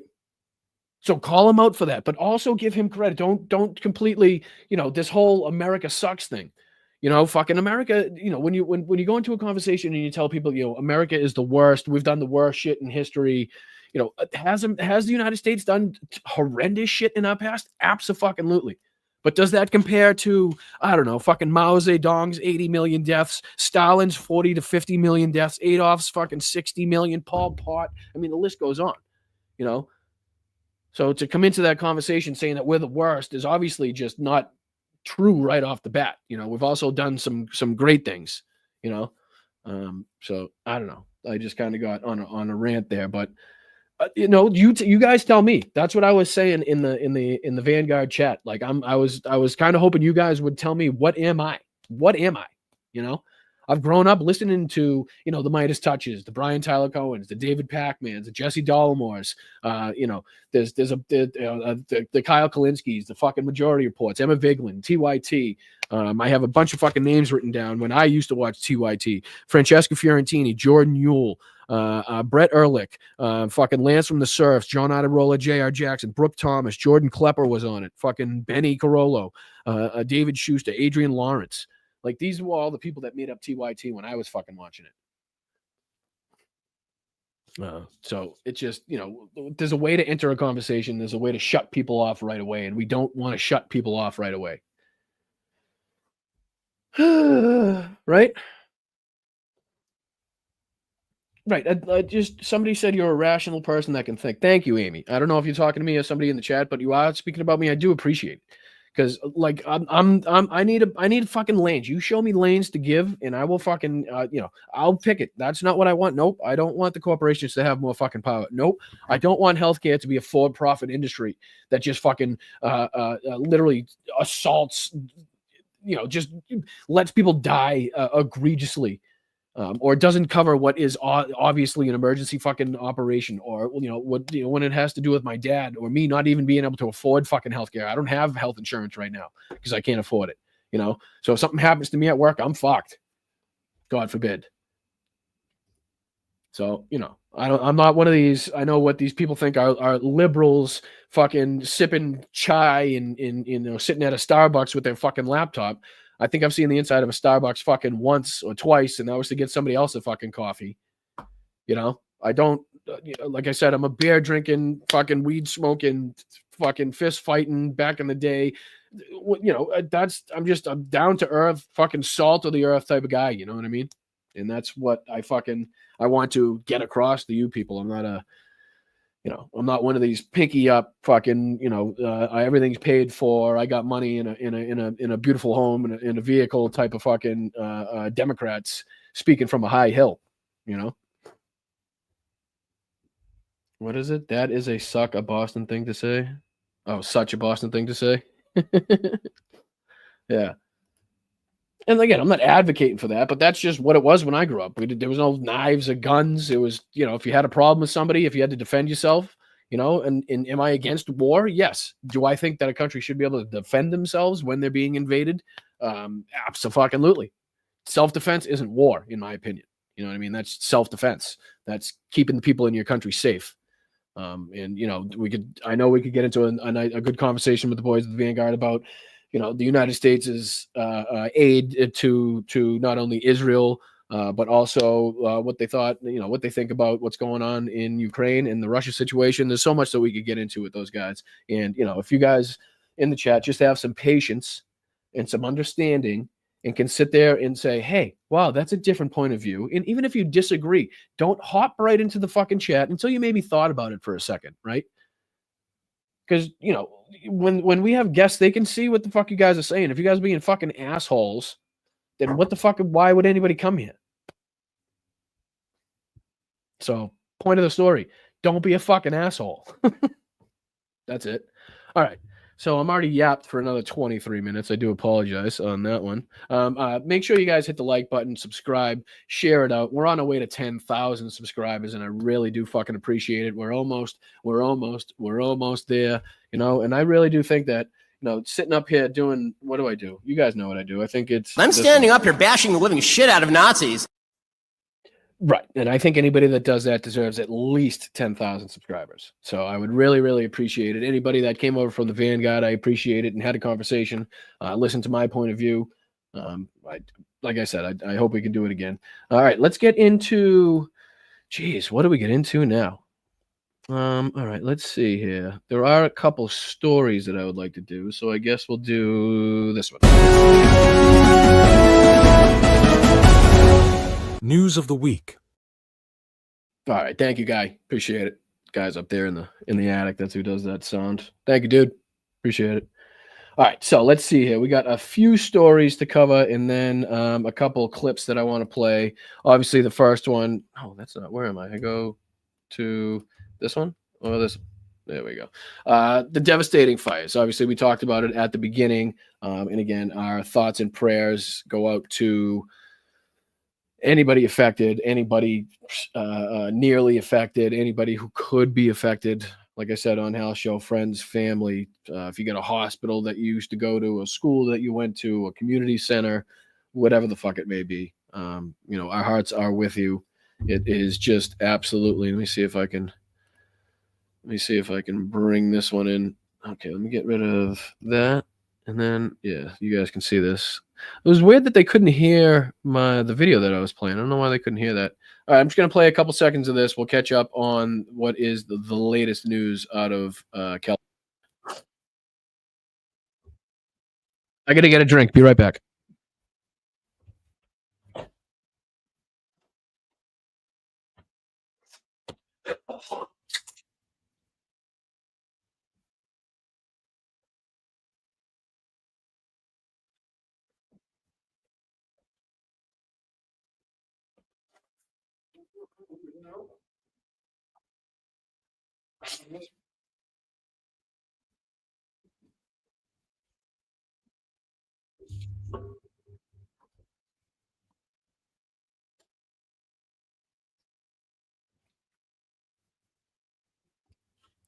So this one, the Eaton, obviously, they said this one was 100% contained, which obviously is good. I haven't seen 100% on any of these so far besides that one.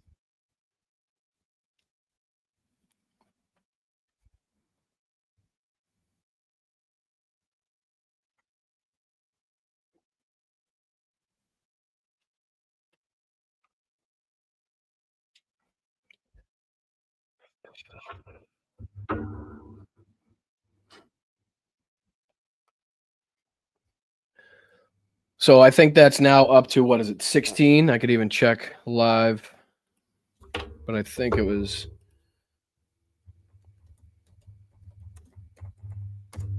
16. Yeah, 16 dead, 16 missing as fire crews try to corral Los Angeles blazes. Again, the wind seems to have picked up.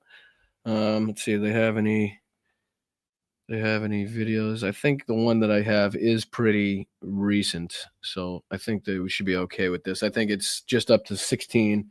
You know, all right, we'll go to videos, see if they have any videos. California Wild, 3 hours ago. Let's check this out.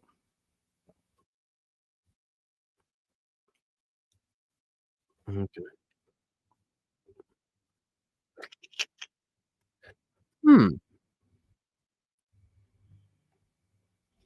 Hold on. Hello? Why would that be? I appreciate it. Thank you. Love you.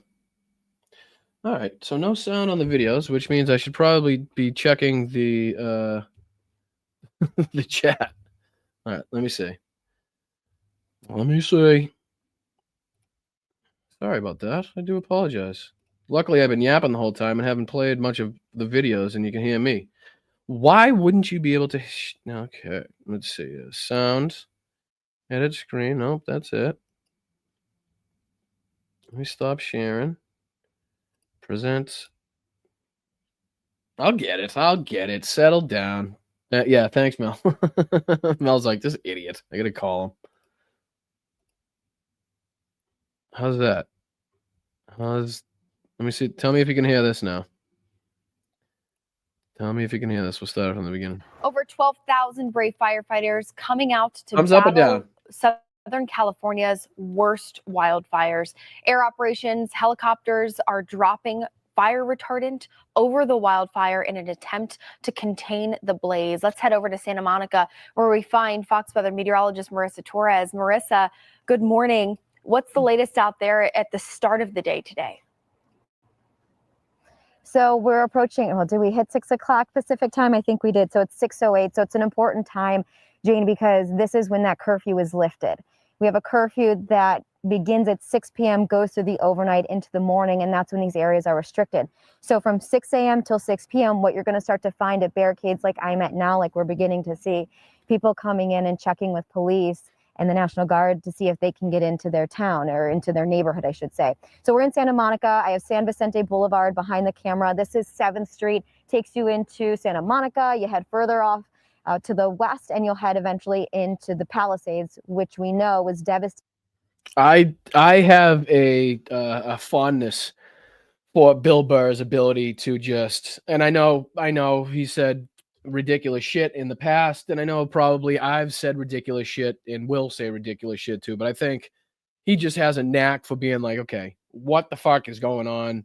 Why are they doing this? These companies are obviously fucking screwing us. What's going on with the fucking healthcare? You know, I think that's kind of maybe what I've structured my show on, is just kind of just being that, just saying that. And I know it pisses a lot of people off, and you know, everybody fucking has an opinion about it, but guess what? My show. Do you want to fucking get out with a camera and a microphone and a fucking computer and spit out your fucking opinions and have people come back at you with different fucking opinions and controversial opinions and arguments and debates? Go for it. Because right now, this is what I'm doing, and I'm putting my shit out there, my face out there. So, thank you. I do appreciate you, PB. Thank you. Devastated. And I'll have to check I'll check his recent podcast out. Excuse me, sorry. By the Palisades fire. The National Guard, they were brought in Thursday, some of them on Friday, and I was told they've been doing these 20-hour shifts. Looks like now they're going to shift to 12-hour shifts, but it's been long days for so many. You mentioned the firefighters. I want to add, we have so many boots on the ground, so many aircrafts that are fighting these fires. Found out firefighters and support from Canada. That's what I want. So 30,000 square acres. 30,000 square acres is just mind-blowing. And again, you know, the destruction left behind by this is just fucking, you know, it's I don't know, what do you call it? Biblical. You know, just looks like fucking hell on earth, unfortunately. And again, our hearts go out to anybody involved. Just a couple more of this. We'll get on to the other stories in the news. Canada, Mexico has been brought in. The country, Mexico, not New Mexico. And then in terms of states, we have Oregon and Washington that have also contributed some of their firefighters as well. And again, good point by Zac he brought up too. He brought up the silver lining, which again, he kind of took the thought out of my head, which is, you know, if anything that we can draw from this is maybe more eyes will be set upon the damages in the potential harm caused by global warming and climate change. Do you know what I mean? If we're going to try to point and have this shift the conversation, like the Luigi Mangione, you know, I don't fucking think anybody, I don't why anybody would say free Luigi. I don't know. The guy shot fucking somebody on camera. You know what I mean? I am all for the conversation that it started. I am all fucking for it. And you know, again, if we can draw something good from that, let's fucking go for it. Let's fucking go for it, right? But as to free a fucking guy that shot somebody on camera, get fucked. What the fuck is that all about? No, thank you. We still have law and order, right? But I can still appreciate the conversation that was coming off the back of that event. You know what I mean? So again, my opinion on that and much more. Like I said, just fucking shooting it out there. That's what I think. That's what I fucking think. I think anybody that says free Luigi is a fucking, I don't know what you're advocating for. I really don't.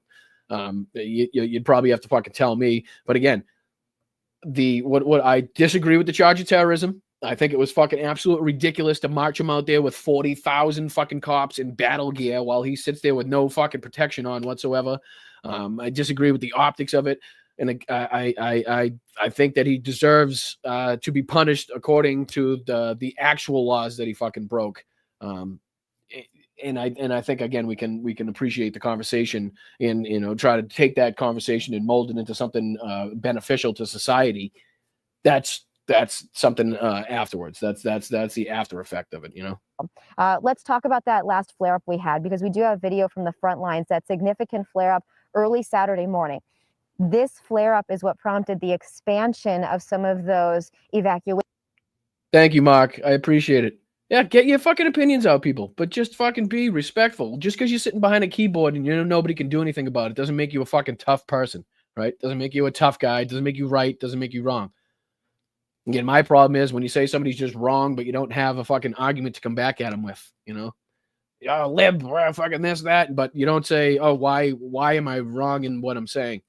Why am I wrong in saying that the people that fucking protested against Joe Biden's administration for his actions in Gaza, why would those same people not protest in front of Donald Trump's rallies and at all of his events because of the egregious shit that he said he was wanting to do if he became president?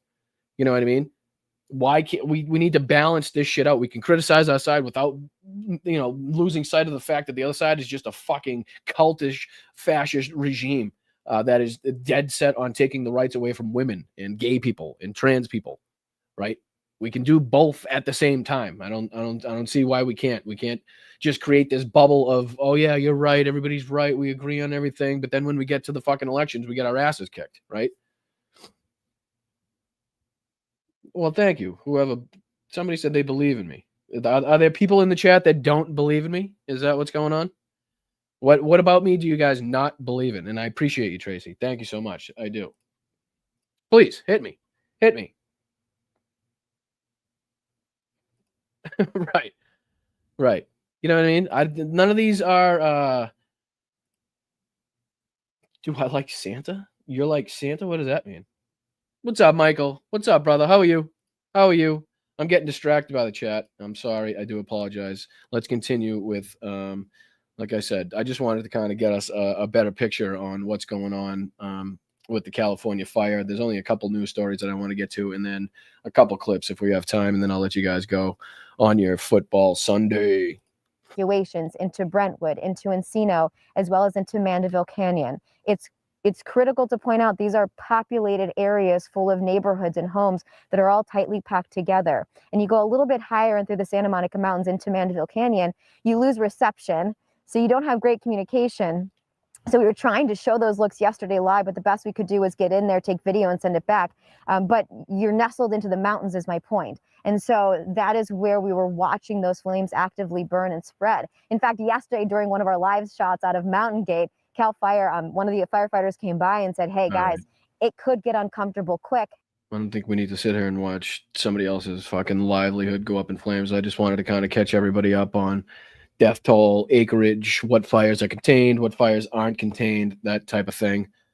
Make sure everybody's staying up on that. I know everybody's had eyes on it for a long time, but oh man, what a terrible situation. And hopefully, with the help and support of not only other states, but other countries. Again, as I mentioned, the Mexican firefighters that are, coming over to help and doing it, even though they have been demonized and shit on by who is the man that is about to take power for fucking, who knows, 8 years now.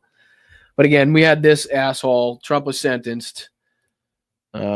Unfortunately, it means absolute jack shit. Let me pull up this article here.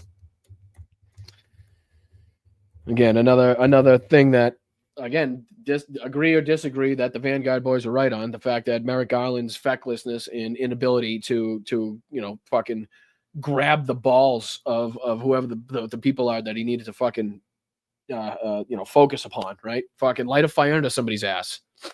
Protect the country. Fuck the establishments. Fuck, what are we doing here? You're going to lose the establishments anyway if you don't go after this person. But, again, just another example of nothing happening, basically. Another being able to skate, being able to get away scot-free. All he is now is a convicted felon. Again, we've been calling him that for who knows how long, and it had no fucking effect. You know what I mean? So let me see this. Donald Trump, takeaways from the sentencing of the hearing of Donald Trump. Basically, Donald Trump was sentenced without penalty in the New York hush money case Friday after a symbolic and historic and unprecedented hearing following the first felony conviction of a former and soon-to-be sitting president. Judge Juan Merchan spoke to Trump for several minutes, telling the president-elect that it was the office of the presidency and not the occupant that was afforded extraordinary legal protections required him to impose a sentence of unconditional discharge without any punishment. So basically, it's not because you're Donald Trump, it's because it's the office of the president that you're about to take power of. You've been saved, basically, is what the fuck he's saying there. All right, you're getting to skate scot-free because you won the election. Again, what we told everybody was going to happen if you won the election. Another I told you so, but again, who the fuck's counting on that one? Again, Trump was convicted in May on 34 counts, falsifying business records while he vowed to keep fighting conviction, throw the appeal court's Friday sentence cements the fact that Trump will be the first convicted felon to become president. It was 2 days ago. But yeah, make sure. Sorry, this came undone. But yeah, I just wanted to make sure that again, what we were talking about with just the fecklessness and inability of our justice system, our politicians and our government to hold people accountable. What more do you need? How much more of an egregious case of a person? How much more of a disgusting fucking pig? A degenerate fucking illegitimate businessman who's bankrupted more companies than he's ever made successful. Why did we not? Why? You know what I mean? Why could we not? Just doesn't make any sense to me. You know what I mean? Just does not make any sense to me. And then obviously the last story, Justin Trudeau resigning. We saw, what was her name? Elizabeth May, if I'm getting that correct. Is that who we watched? The Canadian woman who absolutely tore Donald Trump a new asshole. So I'm not really familiar with Canadian politics and how this kind of goes from here. If anybody in the chat is more familiar with, the process of what happens now in Canada and who the possible candidates are, maybe has it already happened? I mean, maybe I'm missing it. Or are we advocating for Elizabeth May? It's already happened? Am I late on the party here? Let me see. Let me see. Don't yell at me. Don't yell at me.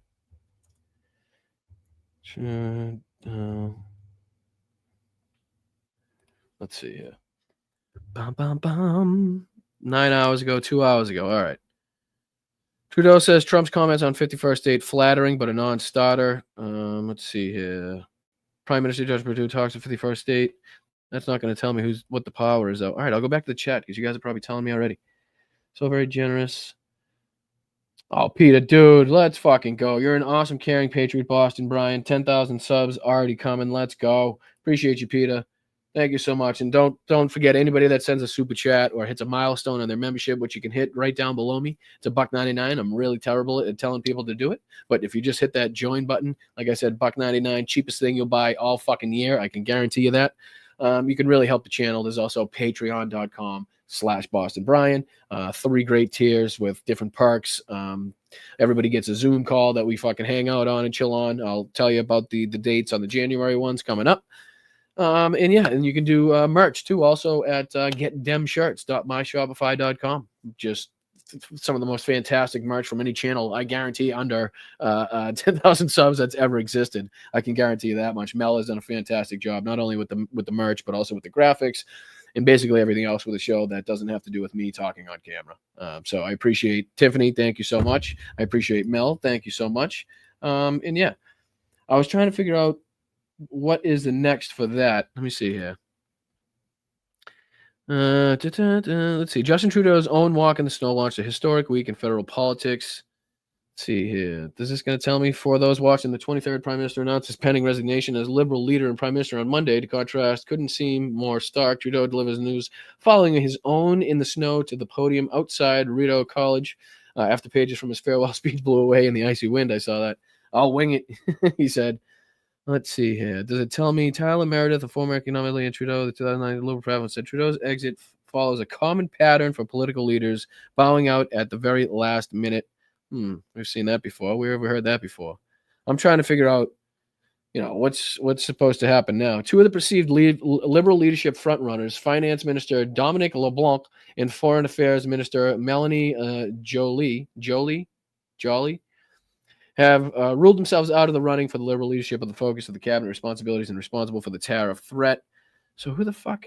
Trudeau's resignation and point leaves Canada in a precarious situation with Trump's presidency looming potential economic upheaval ahead. The time is disastrous. Resigning now only deepens political uncertainty, leaving the country without clear leadership at a critical time, said Semra Sevi, an assistant political science professor at the University of Toronto. Jolie said Friday that the federal government is looking at imposing retaliatory tariffs on the U.S., which, again, raise prices. That's going to be great. But yeah, I don't see... Doesn't really say that they have. I know we love Elizabeth May, but I don't really, like I said, I don't see what the next step is really. Is it a vote? Is it somebody just, what the fuck happens? Somebody hit me with that. I'm not up on the Canadian politics. I'm sure there's somebody in Canada, yeah. I'm sure there's somebody in Canada there, eh? Probably watching the hockey there, tossing it in the corner there when you pass it to the guy there, eh? Make sure you take it to the corner when you shoot it to the front of the net there. Get the goalie out of the way. And if you do hit the goalie, make sure you say sorry afterwards, because you want to apologize, because you're just a really nice guy. You didn't mean it for sure, really, eh? The candidates haven't announced yet. Thank you, Tobias. Appreciate it. All right, I got you. Thank you, brother. Thank you for putting it caps so I can see it. Now you know why people do caps. It's No, but thank you. Canada has its own MAGA now. Well, hey, even Greenland does. Did you see the 7 people? Fuck, that's what I'm not going to get to. Again, the whole show. My whole fucking show. Get out of here, Justin. Everything that I had planned. Nothing. I did none of it. Oh, I'm so terrible.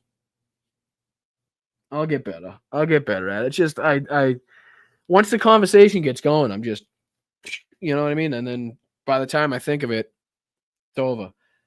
I'm shocked you don't know Canadian politics. I know. Thank you. Mel thinks I live in Canada, basically. I mean, to her, in Southern California, where I live, is basically fucking, I don't know, Nova Scotia, I guess. No, I mean, I've been to Canada several times. I like Montreal. It's very nice. Like I said, I grew up playing hockey my whole life, so, I've been snowmobiling up there. Beautiful, beautiful place. Beautiful place.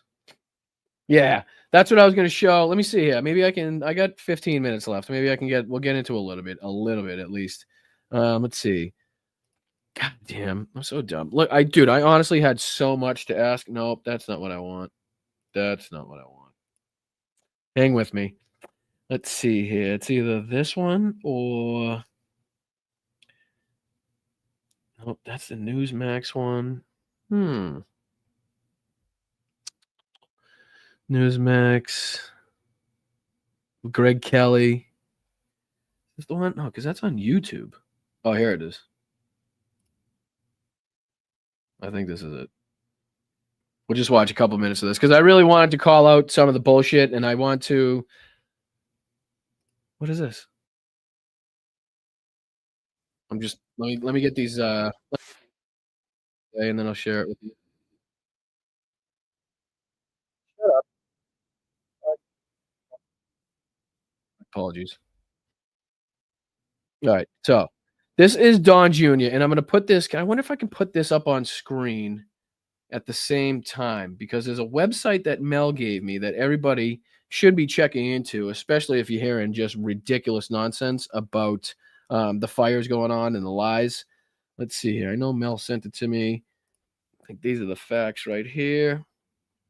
It is California Fire Facts. Or is it? What is it? GavinNewsom.com. Is that? It says GavinNewsom.com/fire-facts, California-fire-facts, and it'll give you basically. Let me see if I can share this instead. Present, share screen, and I'll do this one. Bam. And I'll do a bam. Bam. How's that? There you go. Oh, no, I'll make it bigger so you can see it. Fuck it.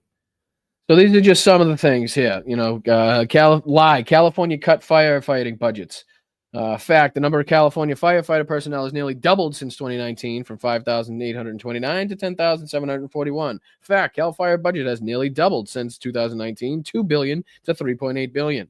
Lie, these wildfires are caused by California's mismanagement of forest lands. Fact, the budget of managing the forest, aka raking the forest, is now 10 times larger than it was when Governor Newsom took office. It was a $200 million annual budget in 2018. The state has now invested $2 billion into an additional $200 million annually. Fact, California dramatically ramped up the state work to increase wildland and forest resilience, as well as adding unprecedented resources to support wildfire response. California officials treated more than 700,000 acres of land for wildfire resilience in 2023 as prescribed. Fires more than doubled between 21 and 23. Let's see here. Lie, Gavin Newsom is not working with developers to change zoning in burned areas to allow mass apartments. Not true. Lie, California's smelt policy led to Southern California wildfires. Again, you can go to this website and check out basically everything that's been said. This one is probably the one you've heard the most. Facts about water availability. Libs of TikTok. There's no water coming out of the fire hydrants because the city didn't fill the reservoirs, but at least the fire chief is a woman and gay. Like, that has fucking anything to do with it. But fact, water reservoirs in Southern California are at record levels. Funny that they would be wrong.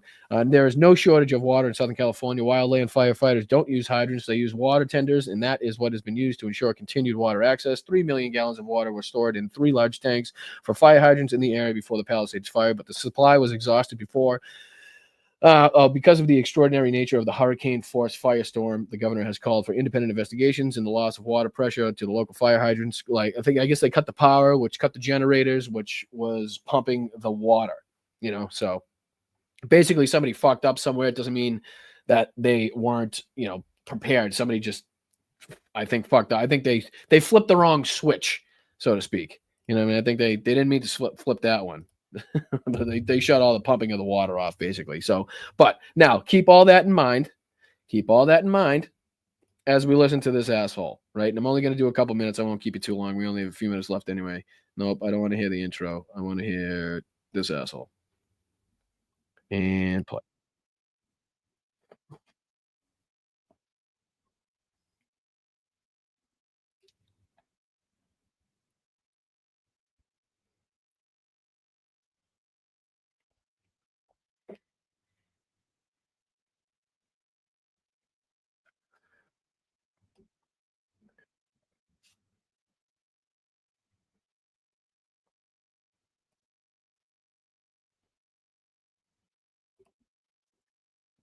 No sound again? Stop screen, present. I don't know why it's doing that. I do apologize. Tell me if it's better now. How about now? Leaders in LA and the state of California are simply and completely unfit for the moment. This is something we are witnessing before our very eyes. My father's been talking about these things for years. He even spoke about the lack of preparedness on Joe Rogan's podcast before the election. And as usual, he was right. He sees it. Wrong. Right? Wrong. As we just read, make sure you know your fucking facts. What does he usually say? I think I got that somewhere. Wrong. Yep. Wrong. Not even close. So again, why they have to make this into a fucking again, the governor is this, the fucking, the council member is gay and purple hair. Like, what the fuck are we talking about here, people? Where's the humanity in this? Why there's so many people coming together in this issue, right? We talked about different countries, different states, different firefighting forces from all over the country taking part in trying to help this. But these assholes still have to fucking make it fucking political somehow. Still have to make it political. Calls it out, but that's and be wrong and be completely fucking wrong. Not where their focus is. They are a disgrace, and we are not letting them off the hook. Wrong. One party, Democrat rule, is go fuck literally yourself. destroying California, where woke policies come before competence, where inept leaders get positions because How long before he pulls out DEI, guys? How long before the DEI comes out? they check boxes. That's what we're witnessing. And unfortunately for so many in California, the consequences of that kind of insanity are playing out. Right, because we all know that, fucking incredible dry spells, vegetation that is just prime for fucking burning, and 100-mile-an-hour winds combined with fires is something that is, hugely preventable. What the fuck are you going to do to prevent this? Honest to God, I asked a serious question. You're going to build a fucking a fireproof net around Pacific Palisades? What do you actually do? How much can you fucking do to prepare for a situation like this, where 100-mile-an-hour winds doesn't even let aircraft get into the fucking air, which is basically the only way you can fight these fucking fires due to the terrain? How do you combat that? How you could put, I don't know how much money you can fucking throw at that. What do you do? What do you do? Is Trump going to build a dome over it? Just a fireproof wall? How do you fucking do it? And they talk about forest and shit. I think he talks about fucking, where are the forests out there? I've been to Southern California many times. You know what I mean? I'm sure there's fucking forest somewhere, but most of it is just dry, short vegetation, right? It's just prime fucking, you can look at it and say, wow, if that fucking caught fire, that would be really fucking bad. Because it's just acres and acres and acres and acres of nothing but fucking dry brush, What are you going to do to that? What do you do? What are you going to take them all out? You can't do anything, right? Before our very eyes. And we have a jam-packed show tonight. We have reporters in California who have seen this destruction firsthand. We're also going to be joined by weather forecast Joe Bastardi, who's been warning about this exact doomsday situation regarding high winds in Los Angeles for a long time. Plus, we'll have actor Dean Cain, who will also stop by. So this is going to be a fast-moving show. So get your best questions and comments in the chat. I'll be guys, we want your best questions. Ask, how many of the firefighters are gay? Are there any trans firefighters, guys? be paying attention to that right here as well. So I'll try to integrate that into some of them. Can they be charged? Jimmy Boom Boom. Good question. They should be charged. Again, talking about the leadership of California, right? So this is the conversation going on. Should Gavin Newsom be charged for a fucking natural disaster? Hello? Excuse you? What are we talking about here? What are you talking again? What would have prevented this? You could flood Pacific Palisades with 2 feet of water. And guess what? The structures are still going to fucking burn. I don't see, when it's 100-mile-an-hour winds, and like I said, the vegetation like that is prime fucking burning material. What do you do? My father's been talking about this for years. He talked about it last time California had wildfires. But between the insane environmental regulations and trying to save a minnow that prevents them from filling up the reservoirs to actually fight fires where fire hydrants Firefighters and fires and minnows and fires are totally empty, to the slashing of fire department budgets in Los Angeles. Okay, slashing of fire department budgets. Let's just see here. Let's see what I read before. The California fire personnel has nearly doubled, and the California fire budget has nearly doubled since 2019, $2 billion to $3.8 billion. So wrong on that one, Don Jr. To hiring DEI type candidates. Oh man, how long into it? Less than 8 minutes into it. Let's go. Everybody drink. Cheers. Everybody drink. That'd be a good drinking game. Every time they say DEI. To lead these things, it's a serious problem, folks. So there should be liability. There should be accountability. But because of... Yeah, we should definitely start locking up politicians for natural disasters. That's what we should do. Maybe we should start with, I don't know, maybe your father. Remember when he kind of didn't want to give aid to, what was it? New Jersey and New York during the hurricane there? And he was kind of holding the aid hostage, and they asked for fucking so much of it, and he gave them about 1% of what they fucking asked for. Or maybe when you're throwing, should we charge people that are throwing paper towels at fucking hurricane victims that have just lost everything? That should be a crime, right? It should be illegal to do that. I am for that. You know what I mean? I am very for a law that says you're should be arrested if you go to, I don't know, a devastated site due to fucking a natural disaster and you start fucking free throwing, fucking 3-point shooting toilet paper and fucking paper towels at these people. That should be illegal. We could lock you up for that. Up again, one party rule in California. There probably won't be.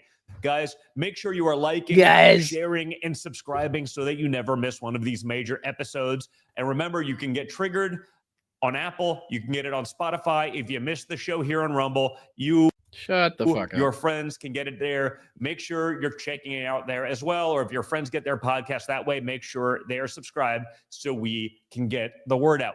For all of the top headlines that we cover here on the show, check out my news app, MXM News, or whether you're just tried 5 times. That's why I'm walking around. I'm literally. Oh, this is what I want to fire. Right now. Actually, we'll end on this one. Gavin Newsom on camera, and you have to see this. Check this out. Second. Governor, I live here, Governor. That was my daughter's school, Governor. Please tell me what you're going to do. I'm not going to hurt him, I promise. I'm literally talking to the president right now to specifically answer the question of what we can do for you and your daughter. Can I hear it? Can I hear your call? Can I hear your call with the president of the United States? Is that something that I could be a part of? Because that's how it works, right? Any random citizen can just run up to the governor and just, hey, can you do me a favor? Can you get a hold of the prez? Yeah, I really would like to be on a 3-way call with that. Can we FaceTime maybe? Maybe we should FaceTime. Just a little more. I mean, I feel for this lady, and I feel very sorry for anything that's happened to her. But what do you expect this gentleman to do at that very moment in time? The fires are still raging all around, right? So we're going to rebuild, right? And I'm going to talk to the president now to see what federal aid we can have, to see what structures we can use, to see what fucking avenues we have to start the rebuilding process. I don't have the specifics right now because it's literally still. Do you see the fire behind me? The fire is still going on, so we should probably deal with that, and then we'll figure out what the fuck we're gonna do from there. But that's just my opinion. Because I don't believe it. Don't believe what? You don't believe he's talking to the president? Sorry, there's literally. Yeah, here's my phone. Here, look it. See, that's Joe President POTUS, Joe Biden. See where I'll text you in a minute. Call me in a minute. Right there.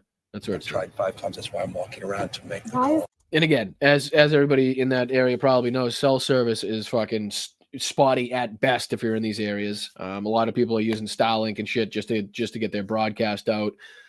So clearly, when he says he's walking around like Chris Farley, right? And what was it? Is that Black Sheep or Tommy Boy? That's Tommy Boy. Mrs. Oeniger. Yeah, it's Tommy there. Right? So that's I can picture him doing that. The president not taking your call because it's not going through. So why?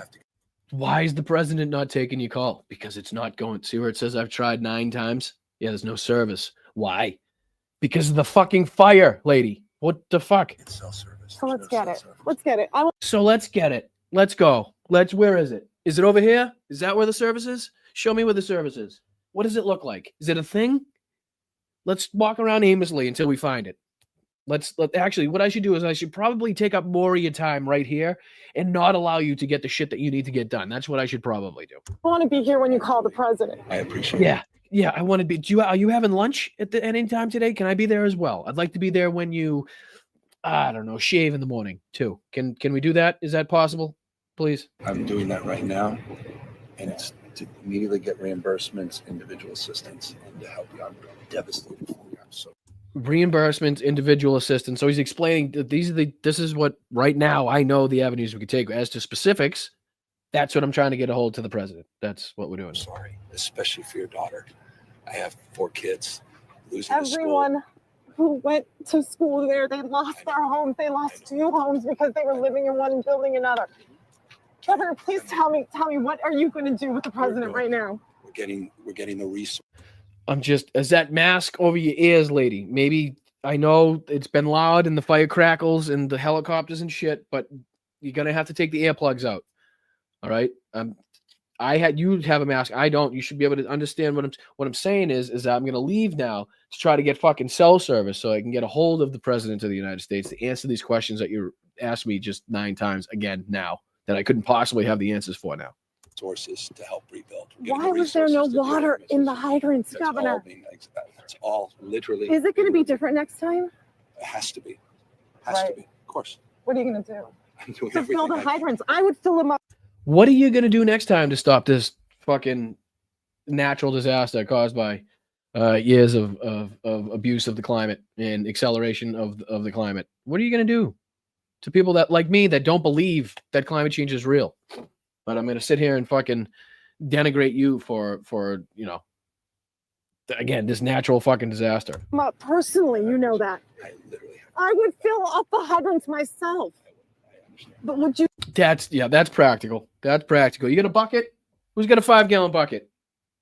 What do you think? You just take the top off of the fucking hydrants and you fill them up like a well or something? That's not how it works, lady.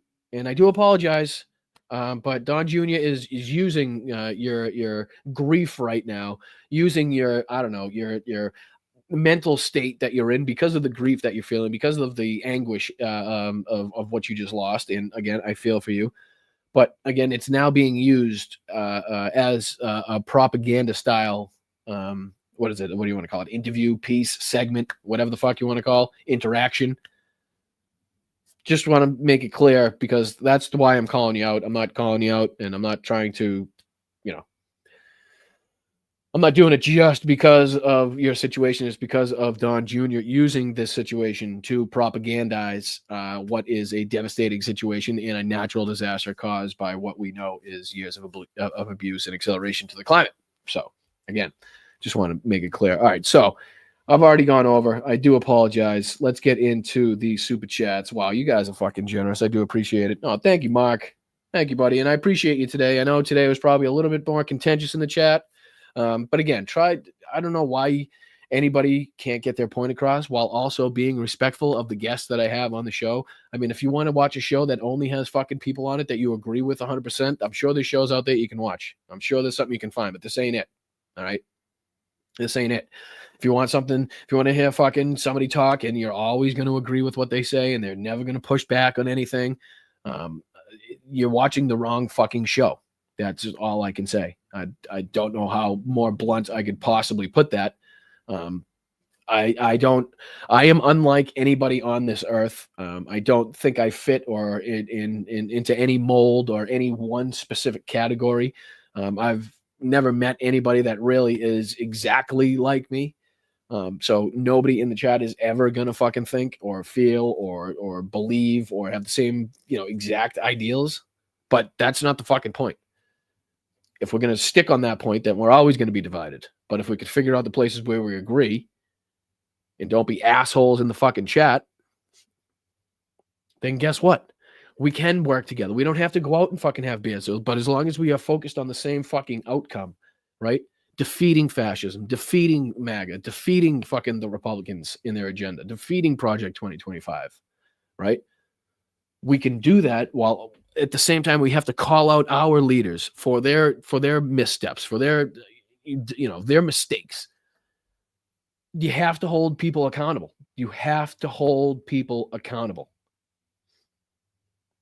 That's just what it is. And we do it politically by our vote, right? We do it politically with our voice, in our words, in our fucking actions on shows like this and in the chat. We need democratic leadership. We need Democrats to start realizing that independent media like this, true independent media who, I know I'm not at fucking at the subscriber level where ads are just flooding in, believe me. But, I have absolutely no, I'm just not going to do ads. I'm not going to fucking take any money from corporations.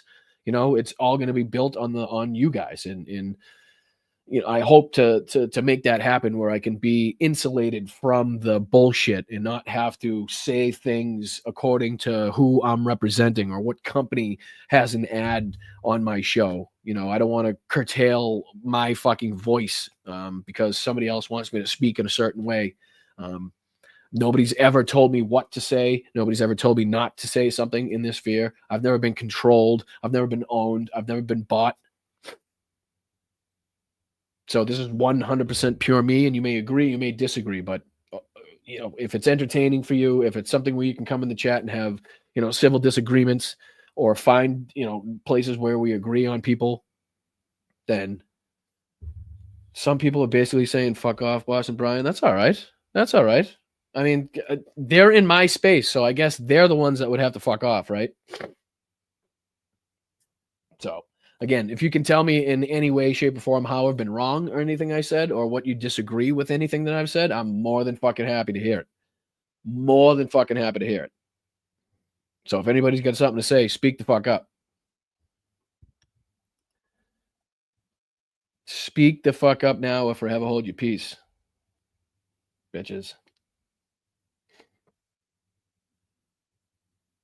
You're fine, Brian. You change your mind based on new info and facts needed. That's super. No, I'm not changing my mind. It's the game changes. So you have to change the game. If you're playing sports, right? Every team is different. So you don't have the same fucking, you don't have the same plan going into every single game. You have to figure out who you're playing, who's the best on their team, what you're going to do with their defense, who's going to cover this guy. You have to make sure you planned for the fucking time you're in. And I just think right now we're in an unprecedented political time where normal things that you would do in 2016 or 2012 or 2020 even are out the window. And we need a new way to get our voices out and get it across.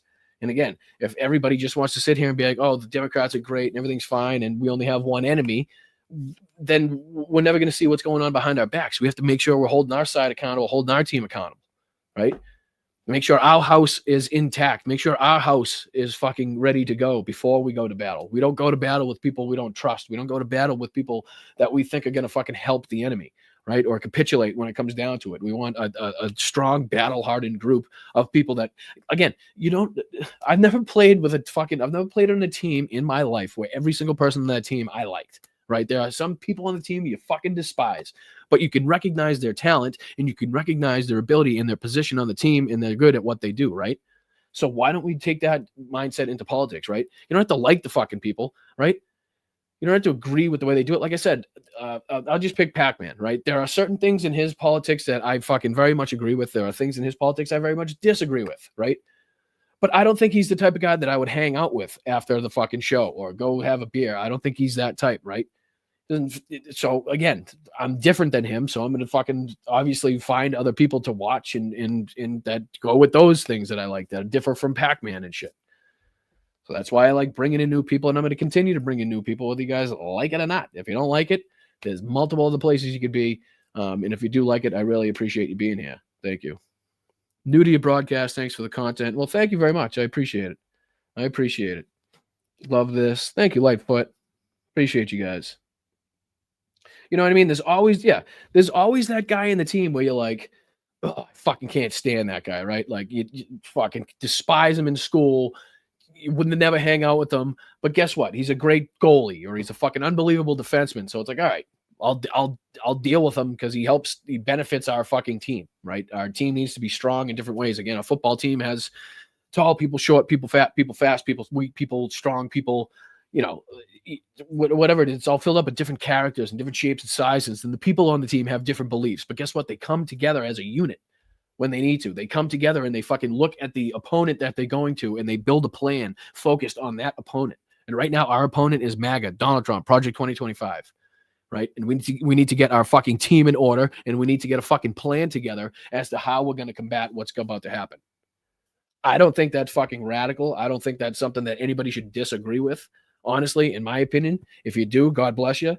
That's your fucking God-given right. But I'm trying to fucking knight people. Again, as corny as it sounds, as ridiculous as it sounds, I don't give a fuck. What other word are you going to use, right? We need the most people to vote for the candidate that will most affect change in our best interests. Plain and simple. Plain and fucking simple. Housebox 2028. You know what I mean? Imagine it was like Housebox against Cenk Uygur 2028. Let's see. I was the first Let's see. Hold on. Sorry. I was the first one calling. When I came back, there were several people who saw their ignorance. I don't know what that is. Frankly, come outside, Kim Chang friendly. Oh, that's to somebody else. So I'm not going to read that because it's not going to make sense to me. Let's see. I'm just trying to look for what's the feel. Do not encourage hell. Thank you, big dog. I appreciate it. No, I appreciate you, Christine. And again, a team is like, I don't know. I guess I try to make that comparison maybe too much, but a team is made up of all different types of characters. People you like, people you hate, people you can't stand, people you love, right? But, and again, you're all in the same locker room. You're all fighting for the same fucking thing, right? Some people may be dirty players, right? You always have that one guy in the team that's a fucking dirty player, but, you know, you kind of deal with it because he's on your team, you know? And again, I think we're in a fight fire with fire moment. If we really want to enact the fucking change that we need to take to the streets peacefully.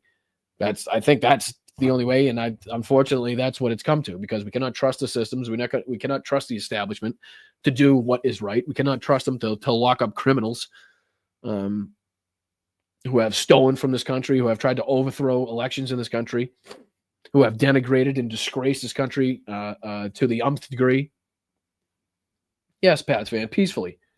Right? But peacefully use our right as U.S. citizens to protest the government, to protest the way that the country is going, to get our voices heard. You know, like I said, if these companies start losing millions and billions of dollars of revenue because nobody's going to work, because they're in the streets of Washington, D.C., or New York City or Boston or whatever the fuck, then people are going to fucking take notice.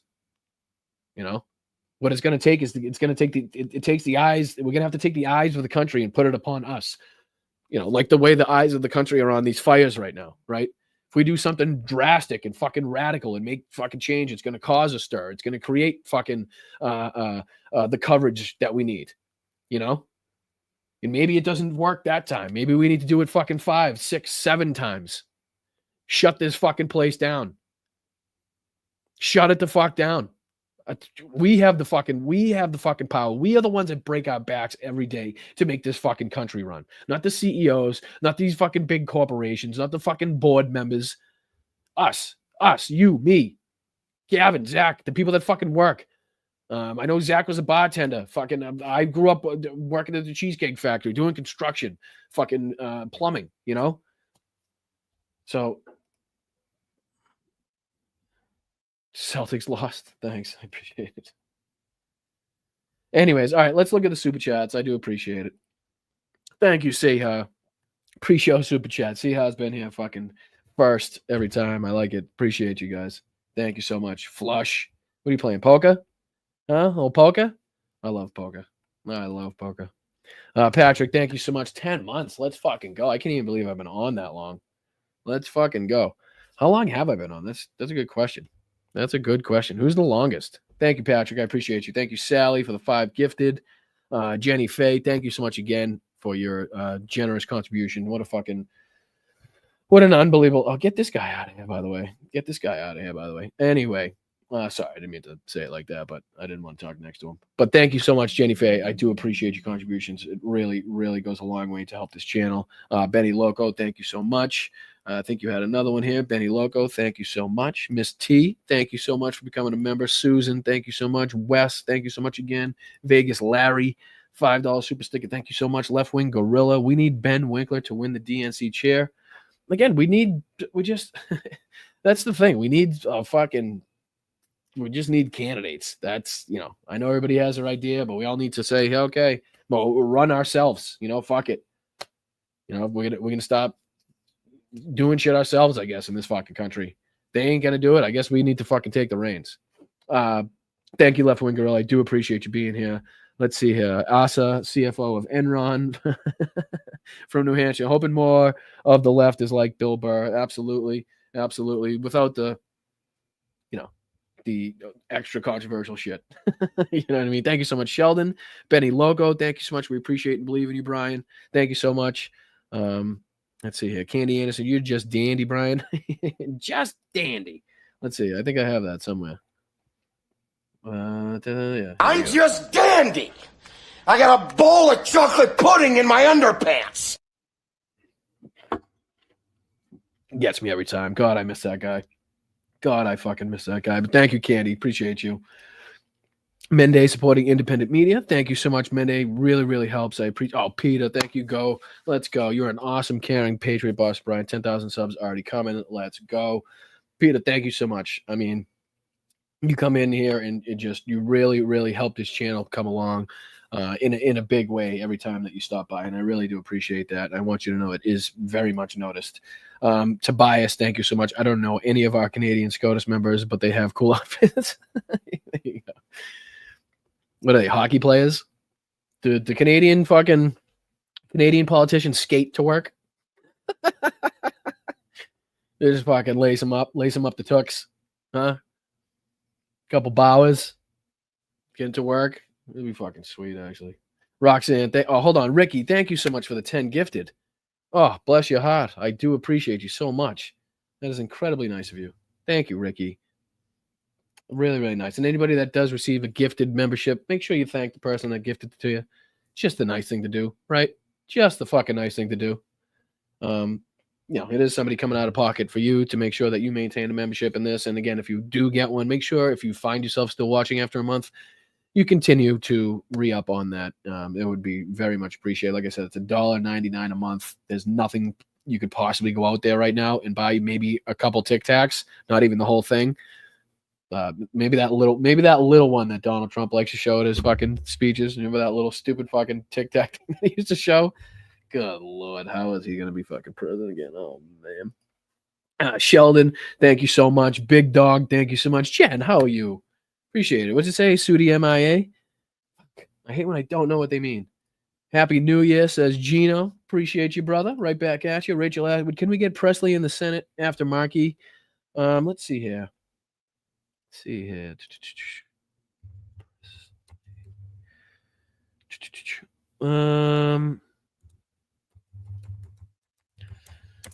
gotta figure out who all these fucking people. Oh, Ayanna Presley. Gotcha. My bad. Took me a second on that one. Yeah, like I said, fucking, I'm all for the progressive movement, the progressive candidates. It's just I think we need to somehow thwart the people that are thwarting us now, like Nancy Pelosi smacking down AOC for leadership role. You know what I mean? Like, why are we denied our chance to get our foot in the door? AOC has played the game, right? She has played the game. She's been on covers with Nancy Pelosi. She's called her mama bear or whatever the fuck. Oh, thank you, whoever just sent the Patreon member in. New Patreon. Brittany Silly Bebo. Brittany Silly Bebo Stanley. That is just a fun name to say. Hold on. I got to say that one again. Thank you to Brittany Silly Bebo Stanley. That is fantastic. But thank you for becoming a new member on Patreon. There's also a Venmo up in the corner, $1, 50 cents, $2, whatever the fuck. Just, you know what I mean? If you care enough to support independent media and you want to make sure that people like myself continue to have a platform to get their voice out and attract people into politics. That's the whole point too, is to make this attractive, as attractive as possible to the everyday people, to make sure that they're paying attention enough to be educated on the facts so that they can make a right decision at the ballot box. Right? I think we can all agree on that. So, saying things to turn people off of politics really is going against what we stand for and what we're trying to do here. So thank you so much. Can we get Presley? Yeah. Thank you, Rachel. I appreciate the contributions, and I'm all for you here. Thank you always, Boston Brian. Love you, Lobster. Thank you, Arizona. Appreciate you. Thank you for being here. Thank you, Jen. Sorry, been MIA. No worries. Everybody's got their stuff going on. And hold on. Let's see here. Just give me a second. Here.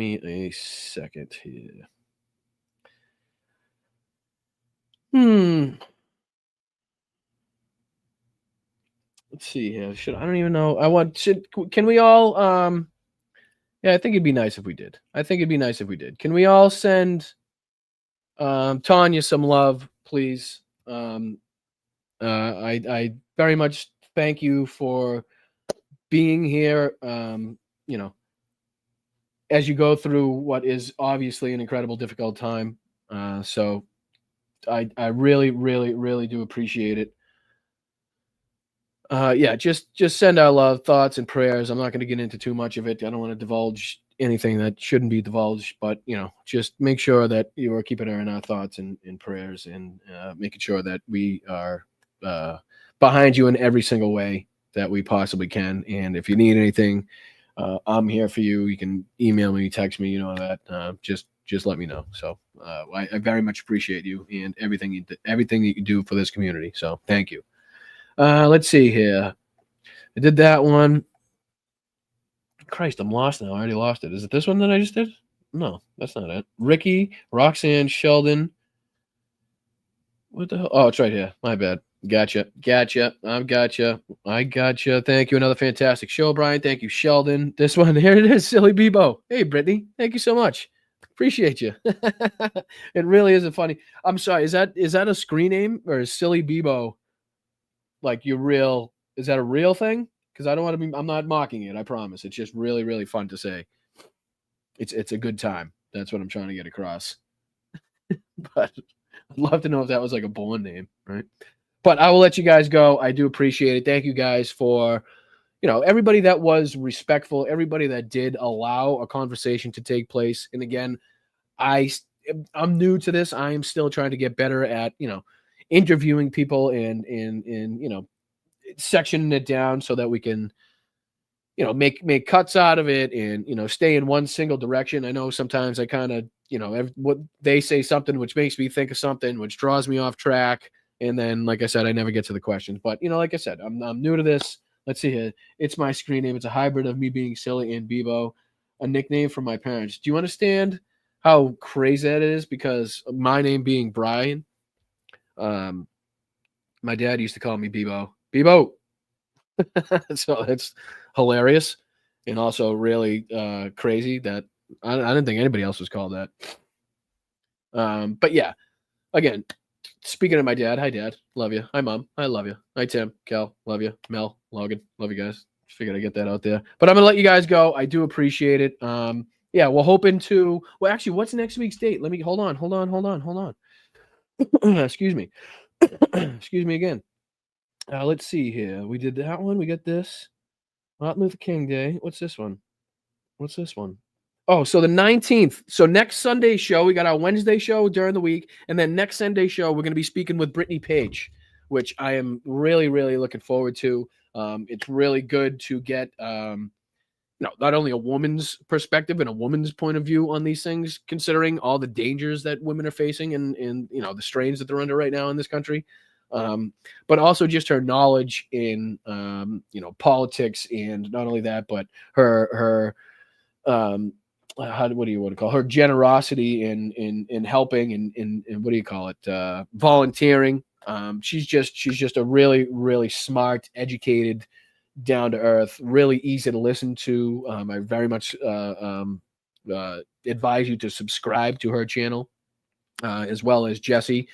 So and listen to the I Doubted podcast, which is Brittany and Jesse together. It's fantastic. And again, you may not agree with everything that's said, but guess what? If you feel like, hey, this person is obviously not fighting against me, right? If you don't think I'm actively fighting against what you stand for, right? I just am fighting in a different way, right? Then there's room for agreement there. There's room for us to be like, okay, we're both facing the same direction against the same enemy, right? You take that route, I'll take this route. Let's fucking meet in the middle. But again, I appreciate you guys. Thank you so much. Brittany Page next Sunday. We got our Wednesday show after Hal's show. Don't forget 8:00 Wednesday night.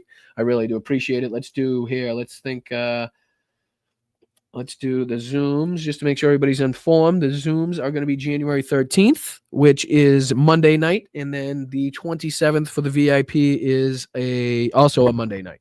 So if you sign up anytime before then for our Patreon, and again, there's 3 different levels, different perks, as little as $5 a month. You could really, really help out. Again, the patreon.com at / Boston Brian, the merch at what the fuck? Oh, getthemshirts.myshopify.com. Sorry, brain fart on that one. But yeah, many ways that you can help. The join button below me, become a member. So many ways. Just sharing it, liking it, subscribing, all free stuff. leaving a comment after the video, leaving a comment in the chat, all helps. Everything helps. And I appreciate the people on Facebook. How are you guys doing? I appreciate the people on YouTube. Thank you for watching. The people on Twitch and Instagram. What do you do on Facebook? Is that a like type of thing? Do you give? What do you give? Can you give bits? What do they call them on Facebook? I don't know. But whatever you can do. And if you could hashtag Blunt Politics, if you send the show out, if you have any comments about the show, hashtag Blunt Politics, and I'll see if I can repost it and put it on the page. Yeah, we'll go from there. But I appreciate you guys. Thank you for sticking around. Thank you for the people, like I said, who remained respectful and actually listened and kind of come in with an open mind. Obviously, you can't come in with the mindset that you had if the mindset that you had brought you Donald Trump. Makes sense. So we need a new way.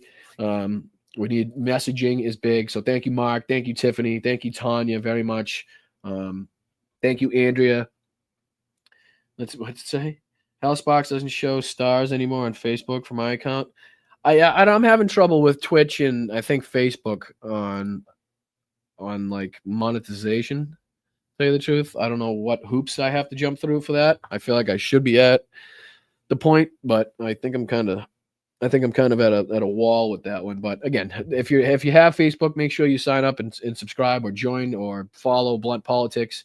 You'll see my face and you'll see the design that says Boston Brian in the background. Make sure you're hitting the right one. And again, on Twitch, if you're on Twitch, make sure you hit I think it's Boston-Brian-Live. I think on that one, just type in Boston Brian, you'll see it should come up. And the same thing on Instagram. So yeah, I'll see you next time. Again, I'm a half hour over. That is just, I think that's just what it's kind of, it might just have to be a 2.5 hour show from now on. But yes, please go into these conversations with an open mind. Listen to people that you would not normally listen to. Listen to channels and other people and get different perspectives on things, right? As long as you're heading, it's okay to change your mind as long as you're changing your mind towards progress. It's not okay to change your mind like Ana Kasparian or Cenk Uygur or Jared Moskowitz or John Fetterman. Right? It's not okay to change your mind and represent yourself in one direction and then totally flip and go in the other direction. Right? You can change your mind and still be running in the same fucking direction that you were, but you just, like I said, the path that you're taking, the ideals, the way that you get about going there is different per person. So we all need to figure out a way to bond together. Again, fucking cringely unite, whatever the fuck you want to call it. And again, label me whatever the fuck you want. But I guarantee if you put a fucking liberal label on me, I guarantee you put me up against the other people you have fucking put liberal labels on, I don't match up to those people, right? And I guarantee if you put a progressive label on me, again, you'll probably don't think I match up to those people. So where the fuck do you put me? I don't know. I want progress. You tell me what the fuck that is, and I'll see you guys Wednesday night. I love you guys. I appreciate it, and I'll see you next time.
Up here bashing the living shit out of Nazis. In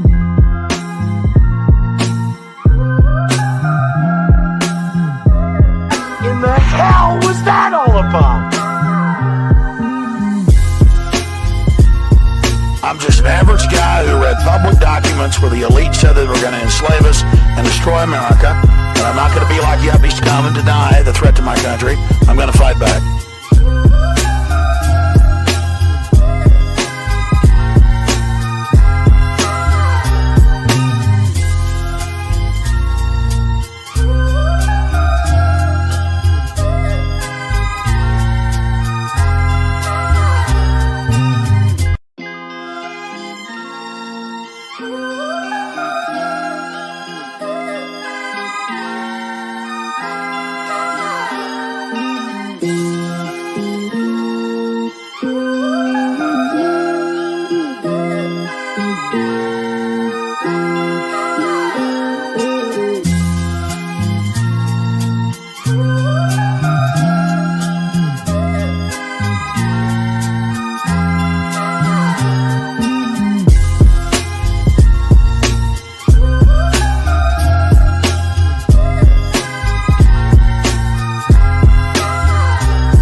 They're just getting acclimated. You know what that means, acclimated?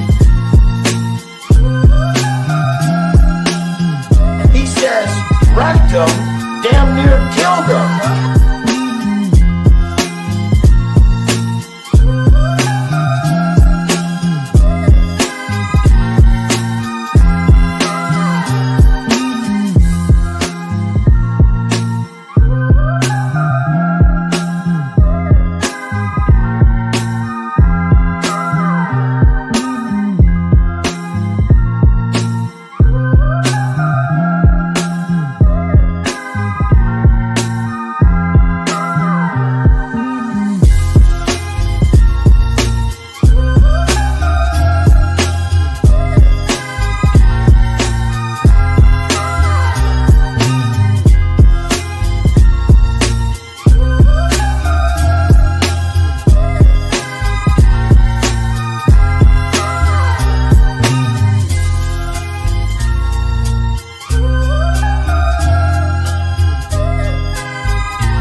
Back to Nevada where he's wanted for banging horses. I didn't say mud, I said crud. You fall into some crud or something? Bad news, bad news. Even when it's good news, it's bad news. Tell the director to call the White House. Do your fucking job! Or go fuck yourself.